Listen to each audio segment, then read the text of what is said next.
ਜਿਹੜਾ ਇਹ 2003 ਤੋਂ ਇਹ ਜਿਹੜੀਆਂ ਸੀਗੀਆਂ ਜਿਹੜੀਆਂ ਕਾਨਫਰੰਸ ਕਰਾਉਂਦੇ ਸੀਗੇ, ਇਹ ਨਾ ਸਾਹਿਬ ਉਦੋਂ ਕਰਾ ਰਹੇ ਹੈਗੇ ਆ। ਉਦੋਂ ਵੀ ਮੈਨੂੰ ਇਹਨਾਂ ਨੇ MC ਰੱਖਿਆ ਸੀ ਉਸ ਫੰਕਸ਼ਨ ਦਾ। ਜਿਵੇਂ ਮੈਂ ਪਿਛਲੀ ਵਾਰੀ ਵੀ ਤੁਹਾਨੂੰ ਦੱਸਿਆ ਸੀਗਾ, ਜੇ ਕਦੋਂ ਮੈਂ ਅਣਜਾਣਪੁਣੇ 'ਚ ਪਹਿਲਾਂ ਗਲਤ ਬੋਲ ਪੈਂਦਾ ਸੀ ਮੈਨੂੰ ਵੀ ਝਟਕਾ ਪਈਆਂ ਸੀਗੀਆਂ। ਕਿਸੇ ਨੂੰ ਮਾਈਕ ਫੜਾ ਦਈਏ, ਫਿਰ ਮਾਈਕ ਤੋਂ ਪਾਸੇ ਨਹੀਂ ਹਟਦੇ ਹੁੰਦੇ ਲੋਕ। ਕਿਸ ਤਰ੍ਹਾਂ ਉਹਨੂੰ ਰੋਕਣਾ ਪੈਂਦਾ, ਕਿਸ ਤਰ੍ਹਾਂ ਪਿੱਛੇ ਖੜੇ ਹੋ ਕੇ ਚਿੱਟ ਭੇਜੀ ਦੀ ਆ ਪਹਿਲਾਂ, ਫਿਰ ਉਹਨੂੰ ਕਹੀਦਾ ਨਹੀਂ ਵੀ, ਫਿਰ ਕਈ ਵਾਰ ਪੱਲਾ ਵੀ ਖਿੱਚਣਾ ਪੈਂਦਾ ਥੋੜਾ ਜਿਹਾ ਵੀ ਬਸ ਕਰੋ ਜੀ। ਇਹ ਗੱਲ ਮੈਂ 3-4 ਸਾਲ ਤੋਂ ਇਹਨਾਂ ਨੂੰ ਕਹਿੰਦਾ ਆਇਆ, ਤੇ ਦੇਖੋ ਆਫਟਰ ਆਲ ਉਹੀ ਚੰਗਾੜੀ ਨੇ ਇਹ ਰੂਪ ਧਾਰ ਲਿਆ ਕਿ ਇਹਨਾਂ ਨੇ ਆਫੀਸ਼ੀਅਲੀ ਆਪਣੀਆਂ ਸਾਰੀਆਂ ਸੰਸਥਾਵਾਂ ਦੇ ਨਾਲ ਰਲ ਕੇ ਇਸ ਗੱਲ ਤੇ ਪਹਿਰਾ ਦਿੱਤਾ ਕਿ ਹਾਂ, ਪੀਸ ਔਨ ਅਰਥ ਜਿਹੜਾ ਉਹ ਦੁਨੀਆ ਦੇ ਵਿੱਚ ਇੱਕ ਵੱਡਾ ਮੋਟਿਵ ਸਾਰੀਆਂ ਕੌਮਾਂ ਦਾ ਹੋਣਾ ਚਾਹੀਦਾ। ਜਿਹੜੇ ਉਪਰਾਲੇ ਕਰਦੇ ਅਸੀਂ ਨਿੱਕੇ ਨਿੱਕੇ ਉਪਰਾਲੇ ਕਰਦੇ, ਜਿੱਦਾਂ ਪੰਜਾਬੀ ਕਾਨਫਰੰਸਾਂ ਕਰਾਉਂਦੇ ਆ ਆਪਣੀ ਲੈਂਗੁਏਜ ਦੇ ਉਭਾਰ ਵਾਸਤੇ, ਆ ਪੀਸ ਵਾਸਤੇ ਹੁਣ ਕਾਨਫਰੰਸ ਹੋਣੀ ਆ, ਨਾਲ ਪੰਜਾਬੀ ਲੈਂਗੁਏਜ ਦਾ ਵੀ ਆਪਾਂ ਉੱਚ ਰੱਖੇ ਹੋਏ ਮੁੱਦੇ ਨੇ। ਹਰੇਕ ਤਰ੍ਹਾਂ ਦੇ ਬੰਦੇ ਇੱਥੇ ਹੁੰਦੇ ਹੈਗੇ ਆ। ਕਿਸੇ ਨੇ ਕਾਨਫਰੰਸ ਕਰਾਉਣ ਵਾਲੇ ਨੂੰ ਵੀ ਮਾੜਾ ਵੀ ਕਹਿਣਾ ਹੁੰਦਾ, ਕਿਸੇ ਨੇ ਸ਼ੁਕਰ ਮੇਲਾ ਵੀ ਕਹਿਣਾ ਹੁੰਦਾ। ਜਦੋਂ ਸ਼ੁਰੂ ਕਰਾਈਆਂ ਸੀ ਇੰਡੀਆ, ਸਾਨੂੰ ਇਹ ਕਹਿੰਦੇ ਹੁੰਦੇ ਸੀਗੇ ਵੀ ਬਾਹਰ ਲੋਕ ਇੰਗਲੈਂਡ ਗਏ, ਕੈਨੇਡਾ ਗਏ ਹੈਗੇ ਆ, ਇਹ ਸ਼ਰਾਬ ਪੀਣ ਜਾਂਦੇ ਜਾਂ ਗਾਣੇ ਸੁਣਨ ਜਾਂਦੇ ਹੈਗੇ ਆ। ਇਹ ਤਾਂ ਮੈਂ ਇਹਨੂੰ ਕਹਿੰਦਾ ਵੀ ਹਰੇਕ ਬੰਦਾ ਤਾਸ਼ ਦੇ ਪੱਤਿਆਂ ਵਾਂਗੂ ਆ, ਜਿੱਦਾਂ 52 ਪੱਤੇ ਹੁੰਦੇ ਹੈਗੇ ਆ, ਤੇ ਬਾਹਰੋਂ ਦੇਖਣ ਨੂੰ ਤੁਹਾਨੂੰ ਸਾਰੇ ਇੱਕੋ ਜਿਹੇ ਲੱਗਦੇ ਆ, ਤੇ ਅੰਦਰੋਂ ਹਰੇਕ ਦੀ ਕਪੈਸਿਟੀ ਵੱਖਰੀ ਵੱਖਰੀ ਹੁੰਦੀ ਆ। ਹੁਣ ਜਿਹੜਾ ਕਿਤਾਬ ਪੜ੍ਹੂਗਾ ਨਹੀਂ, ਉਹਨੂੰ ਤੇ ਨਹੀਂ ਨਾ ਕੁਝ ਪਤਾ ਲੱਗਣਾ ਵੀ ਇਹਦਾ ਫਾਇਦਾ ਕੀ ਹੋਇਆ ਹੈਗਾ। ਜਿਹੜਾ ਕਿਤਾਬ ਪੜ੍ਹੇ ਉਹਨੂੰ ਪਤਾ ਲੱਗਦਾ। ਜਿਹੜੇ ਹੁਣ ਜੇ ਇਹ ਡਾਕਟਰ ਹਰਜਿੰਦਰ ਸਿੰਘ ਜੀ ਵਾਲੀਆ ਕੈਨੇਡਾ ਆਏ, ਤੇ ਉਹਨਾਂ ਨੇ ਕੈਨੇਡਾ ਦੇ ਸਾਹਿਤ ਬਾਰੇ ਜੋ ਲਿਖਿਆ ਹੈਗਾ, ਸੱਚ ਕਰਕੇ ਜਾਣੀਓ। ਔਰ ਪੜ੍ਹਨ ਤੋਂ ਬਾਅਦ ਮੈਨੂੰ ਕੈਨੇਡਾ ਬਾਰੇ ਵਾਕਫੀਅਤ ਹੋਈ, ਤੇ ਮੈਂ ਕਿੰਨੋਂ 32 ਸਾਲ ਤੋਂ ਇੱਥੇ ਕੈਨੇਡਾ ਰਹਿ ਰਿਹਾ ਹੈਗਾ। ਆਪਣੇ ਸਾਰੇ ਮੁੱਦੇ ਜਿਨ੍ਹਾਂ ਤੇ ਅਸੀਂ ਡਿਸਕਸ਼ਨ ਕਰਨੀ ਆ, ਉਹਨਾਂ ਦੀ ਰੂਪਰੇਖਾ ਬਣਾ ਕੇ ਉਹਨਾਂ ਨੂੰ ਇੱਕ ਡੈਪੂਟੇਸ਼ਨ ਦੇ ਤੌਰ ਤੇ ਵੀ ਮਿਲਿਆ ਜਾਏ ਤੇ ਉਹ ਘੱਲਿਆ ਵੀ ਜਾਏ। ਈਵਨ ਜਿਹੜੀ ਸਾਡੀ ਪੀਸ ਔਨ ਅਰਥ ਦੀ ਜਿਹੜੇ ਵਿਸ਼ਿਆਂ ਤੇ ਅਸੀਂ ਬੋਲੇ ਆ ਜਾਂ ਜਿਨ੍ਹਾਂ ਤੇ ਅਸੀਂ ਗੱਲਬਾਤ ਕਰਨੀ ਹੈ ਆਉਣ ਵਾਲੇ ਸਮੇਂ ਦੇ ਵਿੱਚ, ਅਸੀਂ UN ਨੂੰ ਵੀ ਉਹਦਾ ਰੈਜ਼ੋਲੂਸ਼ਨ ਦੇ ਵਿੱਚ ਉਹਨਾਂ ਨੂੰ ਘੱਲਾਂਗੇ, ਤਾਂ ਕਿ ਦੁਨੀਆ 'ਚ ਪਤਾ ਲੱਗੇ ਕਿ ਕੈਨੇਡਾ ਵਿੱਚ ਰਹਿੰਦੇ ਹੋਏ ਲੋਕ ਇੱਕ ਜੰਗ ਦੇ, ਭੁੱਖਮਰੀ ਦੇ, ਵਾਇਲੈਂਸ ਦੇ ਕਿੰਨੇ ਖਿਲਾਫ ਆ। ਮੈਂ ਕਿਹਾ ਕੈਨੇਡੀਅਨ ਸਿਟੀਜ਼ਨ ਜਦੋਂ ਪਾਕਿਸਤਾਨ ਨੂੰ ਜਾਓ ਨਾ, ਤੇ ਉਹ ਵੀ ਜਿਹੜੇ TV ਵਾਲੇ ਹੁੰਦੇ, ਚੈਨਲ ਵਾਲੇ, ਉਹ ਵੀ ਕਦੇ ਖਿੱਚੋ ਦੇਣ ਦੀ ਗੱਲ ਹਿੰਦੁਸਤਾਨ ਦੀ ਪਾਕਿਸਤਾਨ ਦੀ ਕਰ ਲੈ ਪੈਣਗੇ। ਮੈਂ ਉਹਨਾਂ ਨੂੰ ਬਹੁਤ ਵਾਰੀ ਦੱਸਿਆ, ਭਾਈ ਮੈਂ ਇੰਡੀਅਨ ਨਹੀਂ ਗਾ, ਮੈਂ ਹੈਗਾ ਕੈਨੇਡੀਅਨ, ਮੈਨੂੰ ਇਹਦੇ ਬਾਰੇ ਨਹੀਂ ਪਤਾ। ਜਿਹੜਾ ਅਸੀਂ ਸੱਚਮੁੱਚ ਜਿਹੜੀ ਆਪਦੀ ਸਭਾ ਵੱਲੋਂ ਕੰਮ ਕਰ ਰਹੇ ਹੈਗੇ ਆ, ਇੱਕ ਤਾਂ ਅਸੀਂ ਜਿਹੜਾ ਹੈ ਲੈਂਗੁਏਜ ਤੇ ਕਰ ਰਹੇ ਆ, ਪੰਜਾਬੀ ਤੇ ਕਰ ਰਹੇ ਹੈਗੇ ਆ। ਪੰਜਾਬੀ ਦੀ ਲੋੜ ਦੁਨੀਆ ਦੇ ਵਿੱਚ ਹਰੇਕ ਕੰਟਰੀ ਵਿੱਚ, ਇਕੱਲੇ ਪਾਕਿਸਤਾਨ ਜਾਂ ਭਾਰਤ ਵਿੱਚ ਨਹੀਂ, ਅਸੀਂ ਕੈਨੇਡਾ, ਅਮਰੀਕਾ, ਆਸਟ੍ਰੇਲੀਆ, ਇੰਗਲੈਂਡ, ਜਿੰਨੇ ਸਾਰੇ ਅਸੀਂ ਲੈਂਗੁਏਜ ਦੀ ਗੱਲ ਕਰ ਰਹੇ, ਲੈਂਗੁਏਜ ਦੇ ਨਾਂ ਤੇ ਅਸੀਂ ਇਕੱਠੇ ਹੋਈਏ।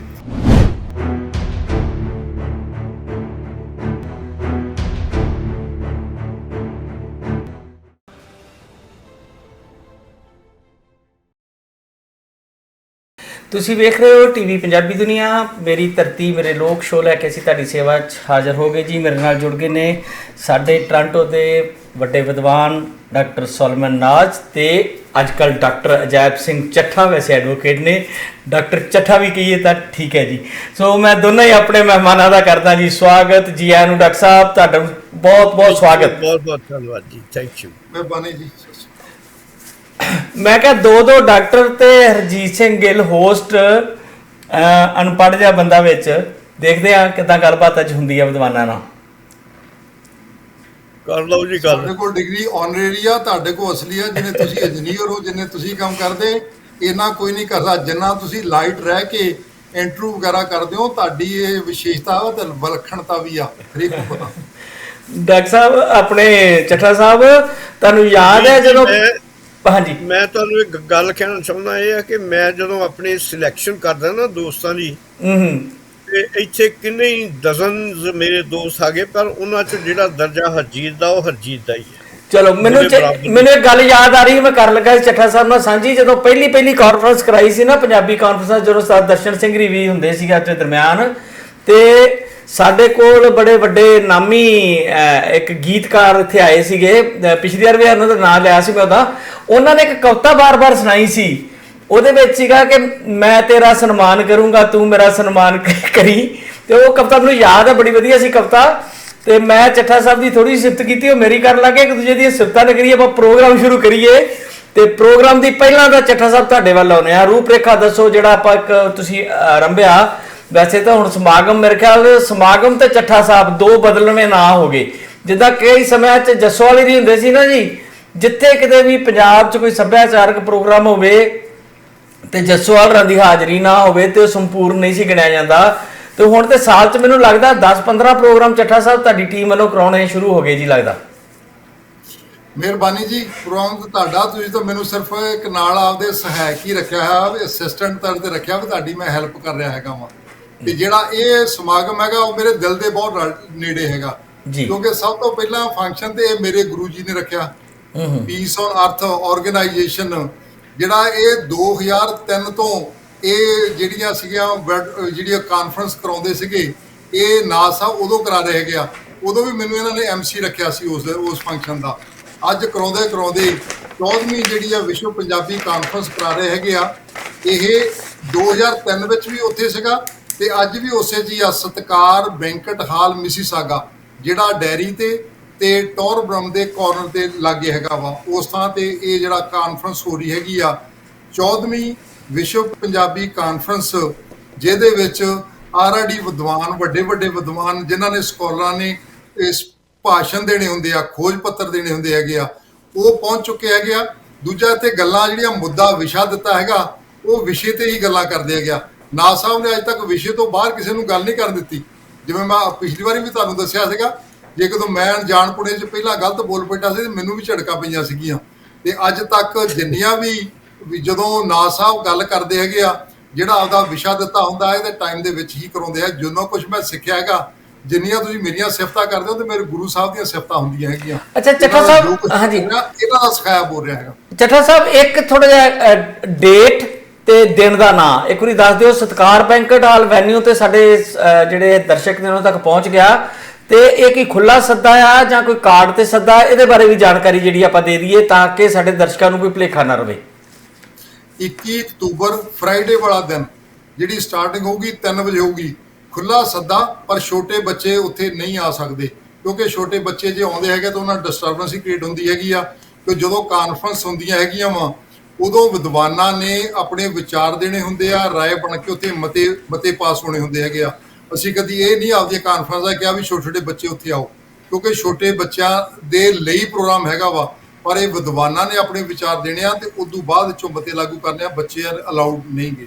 ਅੱਛਾ, ਹੈ ਗੱਲ ਗਲਤ ਆ ਜੀ, ਪਰ ਇਹ ਨਹੀਂ ਗਲਤ ਕਹਾਂ, ਬਿਲਕੁਲ ਠੀਕ ਹੈ। ਜੇ ਗੰਭੀਰਤਾ ਦੇ ਨਾਲ ਕੋਈ ਗੱਲ ਕਰਦੇ ਆ ਤੇ ਉੱਥੇ ਜੇ ਡਿਸਟਰਬੈਂਸ ਹੋਵੇ ਤੇ ਫਿਰ ਉਹ ਗੱਲ ਬਣਦੀ ਨਹੀਂ। ਬਹੁਤ ਚੰਗਾ ਕੀਤਾ ਤੁਸੀਂ ਇਸ ਤਰ੍ਹਾਂ ਦਾ ਨਿਯਮ ਰੱਖਿਆ। ਤਾਂ ਬਹੁਤ ਸਾਰੇ ਹੋਰ ਵੀ ਨਿਯਮ ਅਪਲਾਈ ਕਰਨੇ ਪੈਂਦੇ ਹੁੰਦੇ ਆ ਕਾਨਫਰੰਸਾਂ 'ਚ। ਮੈਨੂੰ ਯਾਦ ਹੈ ਜਦੋਂ ਕਿਸੇ ਨੂੰ ਮਾਈਕ ਫੜਾ ਦਈਏ, ਫਿਰ ਮਾਈਕ ਤੋਂ ਪਾਸੇ ਨਹੀਂ ਹਟਦੇ ਹੁੰਦੇ ਲੋਕ, ਕਿਸ ਤਰ੍ਹਾਂ ਉਹਨਾਂ ਨੂੰ ਰੋਕਣਾ ਪੈਂਦਾ, ਕਿਸ ਤਰ੍ਹਾਂ ਪਿੱਛੇ ਖੜੇ ਹੋ ਕੇ ਚਿੱਟ ਭੇਜੀ ਦੀ ਆ ਪਹਿਲਾਂ, ਫਿਰ ਉਹਨੂੰ ਕਹੀਦਾ ਨਹੀਂ ਵੀ, ਫਿਰ ਕਈ ਵਾਰ ਪੱਲਾ ਵੀ ਖਿੱਚਣਾ ਪੈਂਦਾ ਥੋੜਾ ਜਿਹਾ ਵੀ ਬਸ ਕਰੋ ਜੀ। ਡਿਸਪਲਿਨ ਤੇ ਡਿਸਪਲਿਨ ਹੈ ਜੀ, ਆਪਣੀ ਥਾਂ ਹੁੰਦਾ।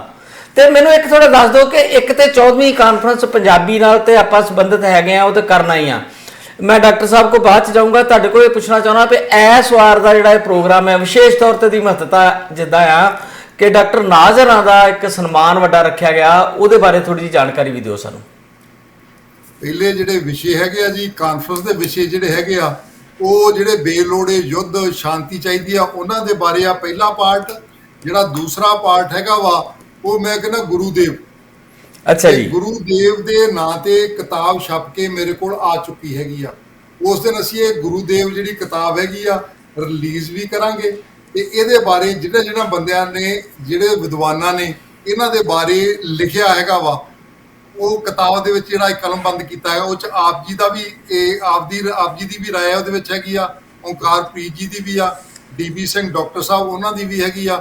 ਸਾਰੇ ਵਿਦਵਾਨ ਉਸ ਦਿਨ ਪਹੁੰਚਣਗੇ ਵੀ, ਉਹਨਾਂ ਦੇ ਜ਼ਬਾਨੀ ਵੀ ਅਸੀਂ ਸੁਣਾਂਗੇ। ਅਸੀਂ ਚਾਹਾਂਗੇ ਕਿ ਮੇਰੇ ਗੁਰੂ ਜੀ ਬਾਰੇ ਲੋਕ ਕੀ ਸੋਚਦੇ ਹੈਗੇ ਆ, ਇਹਨਾਂ ਬਾਰੇ ਗੱਲ ਕੀਤੀ ਜਾਵੇ। ਜੀ ਡਾਕਟਰ ਸਾਹਿਬ, ਤੁਸੀਂ ਕਿੱਦਾਂ ਮਹਿਸੂਸ ਕਰ ਰਹੇ ਹੋ? ਮੈਂ ਤੁਹਾਡੇ ਕੋਲ ਪਹਿਲਾਂ ਪੁੱਛਣਾ ਚਾਹੁੰਦਾ ਹਾਂ ਕਿ ਜਿਹੜੀ ਪੀਸ ਆਫ ਅਰਥ ਹੈ ਉਹ ਵੱਡਾ ਕੰਮ ਹੈ, ਉਹਦੇ ਵਿੱਚ ਵੀ ਜਿਹੜੀਆਂ ਗੱਲਾਂ ਹੋਣੀਆਂ ਇਸ ਵੇਲੇ ਬਹੁਤ ਜ਼ਰੂਰੀ ਆ। ਕਿ ਜਿਸ ਤਰ੍ਹਾਂ ਬੇਲੋੜੇ ਯੁੱਧ ਦੀ ਗੱਲ ਕੀਤੀ ਆ ਚੱਠਾ ਸਾਹਿਬ ਨੇ, ਬੇਲੋੜਾ ਇੱਕ ਯੁੱਧ ਇਸ ਵੇਲੇ ਵੱਡਾ ਪੱਧਰ ਤੇ ਚੱਲ ਰਿਹਾ, ਜਿਹੜਾ ਕਿ ਨਿਊਕਲੀਅਰ ਵਾਰ ਦਾ ਖਤਰਾ ਵੀ ਲਗਾਤਾਰ ਬਣਿਆ ਹੋਇਆ। ਉਹਦੇ ਵਿੱਚ ਆਪਾਂ ਇਸ ਗੱਲ 'ਚ ਨਹੀਂ ਪੈਂਦੇ ਕਿ ਉਹ 'ਚ ਕੌਣ ਦੋਸ਼ੀ ਆ ਕੌਣ ਦੋਸ਼ੀ ਨਹੀਂ, ਆਪਣਾ ਮਕਸਦ ਇਹ ਆ ਕਿ ਯੁੱਧ ਨਹੀਂ ਹੋਣੇ ਚਾਹੀਦੇ, ਸ਼ਾਂਤੀ ਹੋਣੀ ਚਾਹੀਦੀ ਆ। ਦੁਨੀਆ ਦਾ ਕੋਈ ਵੀ ਡਿਕਟੇਟਰ ਅਗਰ ਗਲਤ ਪਾਸੇ ਚੱਲਦਾ ਹੈ ਤੇ ਦੁਨੀਆ 'ਚ ਇੱਕ ਐਸੀ ਤਾਕਤ ਦਾ ਉਭਾਰ ਹੋਣਾ ਚਾਹੀਦਾ ਜਿਹਦੀ ਆਵਾਜ਼ ਸੁਣ ਕੇ ਇਹ ਜਿਹੜੇ ਯੁੱਧ ਆ ਇਹ ਬੰਦ ਹੋਣ। ਇਸ ਵਾਰ ਬੜੀ ਵੱਡੀ ਤਰਾਸਦੀ ਇਹ ਆ ਕਿ ਵਰਲਡ ਲੈਵਲ ਦੀ ਕੋਈ ਲੀਡਰਸ਼ਿਪ, ਕੋਈ ਮਤਲਬ ਗੁੱਟ ਰੇਪ ਲਹਿਰ ਜਾਂ ਕੁਝ ਇਸ ਤਰ੍ਹਾਂ ਦੇ ਨਹੀਂ ਪ੍ਰਬੰਧ ਹੈਗੇ ਕਿ ਇਸ ਵਾਰ ਦੇ ਉੱਤੇ ਕੋਈ ਗੱਲ ਬਹੁਤੀ ਹੋਈ ਹੋਵੇ। ਤੁਰਕੀ ਨੇ ਮਾੜਾ ਮੋਟਾ ਕੰਮ ਕੀਤਾ ਇਹਦੇ ਤੇ ਭਾਰਤ ਦਾ ਨਿਰਪੱਖ ਜਿਹਾ ਨਜ਼ਰੀਆ ਕਹਿਣ ਨੂੰ ਆ, ਪਰ ਕਈ ਚੀਜ਼ਾਂ ਕਰਕੇ ਭਾਰਤ ਦੀ ਨੀਤੀ ਦੋਗਲੀ ਨਜ਼ਰ ਆਉਂਦੀ ਆ। ਡਾਕਟਰ ਸਾਹਿਬ, ਪਹਿਲਾਂ ਤਾਂ ਤੁਸੀਂ ਇਹ ਸਾਨੂੰ ਦੱਸੋ ਕਿ ਵਿਸ਼ਵ ਸ਼ਾਂਤੀ ਲਈ ਮਤਲਬ ਜਿਹੜਾ ਆਪਾਂ ਇਹ ਕਰਾਉਣਾ ਆ ਸੈਮੀਨਾਰ, ਉਹਦੇ ਵਿੱਚ ਕਿਹੜੇ ਕਿਹੜੇ ਟੌਪਿਕ ਰੱਖੇ ਗਏ ਆ ਤੇ ਕੌਣ ਕੌਣ ਵਿਦਵਾਨ ਬੋਲਣਗੇ, ਤੇ ਕੀ ਮਤਲਬ ਆਪਾਂ ਸਮਝਦੇ ਹਾਂ ਕਿ ਵਿਸ਼ਵ ਸ਼ਾਂਤੀ ਨਾ ਹੋਣ ਦੇ ਕੀ ਕਾਰਨ ਆ? ਗਿਰ ਸਾਹਿਬ ਜੀ, ਅਸਲ ਵਿੱਚ ਇੱਕ ਗੱਲ ਇੰਨੀ ਕੁ ਸੌਖੀ ਨਹੀਂ ਲੱਗਦੀ ਜਿੰਨੀ ਕੁ ਅਸੀਂ ਈਜ਼ੀਲੀ ਕਹਿ ਦਿੰਦੇ ਪੀਸ ਔਨ ਅਰਥ। ਪਰ ਮੈਂ ਇਹ ਜ਼ਰੂਰ ਮਹਿਸੂਸ ਕਰਦਾ ਕਿ ਛੋਟੀਆਂ ਛੋਟੀਆਂ ਚੀਜ਼ਾਂ ਤੋਂ ਹੀ ਬਹੁਤ ਵੱਡੇ ਵੱਡੇ ਕੰਮ ਜਿਹੜੇ ਆ ਉਹ ਲੋਕਾਂ ਨੇ ਲਏ। ਮਿਸਾਲ ਦੇ ਤੌਰ 'ਤੇ ਅਸੀਂ ਇੱਕ ਛੋਟੀ ਜਿਹੀ ਚਿੰਗਿਆੜੀ ਨਾਲ ਇਹ ਸੋਚਦੇ ਕਿ ਇਹ ਕੰਮ ਜਿਹੜਾ ਇਸ ਸਿਰੇ ਚੜ੍ਹੇਗਾ, ਔਰ ਚੜ੍ਹੇਗਾ ਵੀ ਜ਼ਰੂਰ।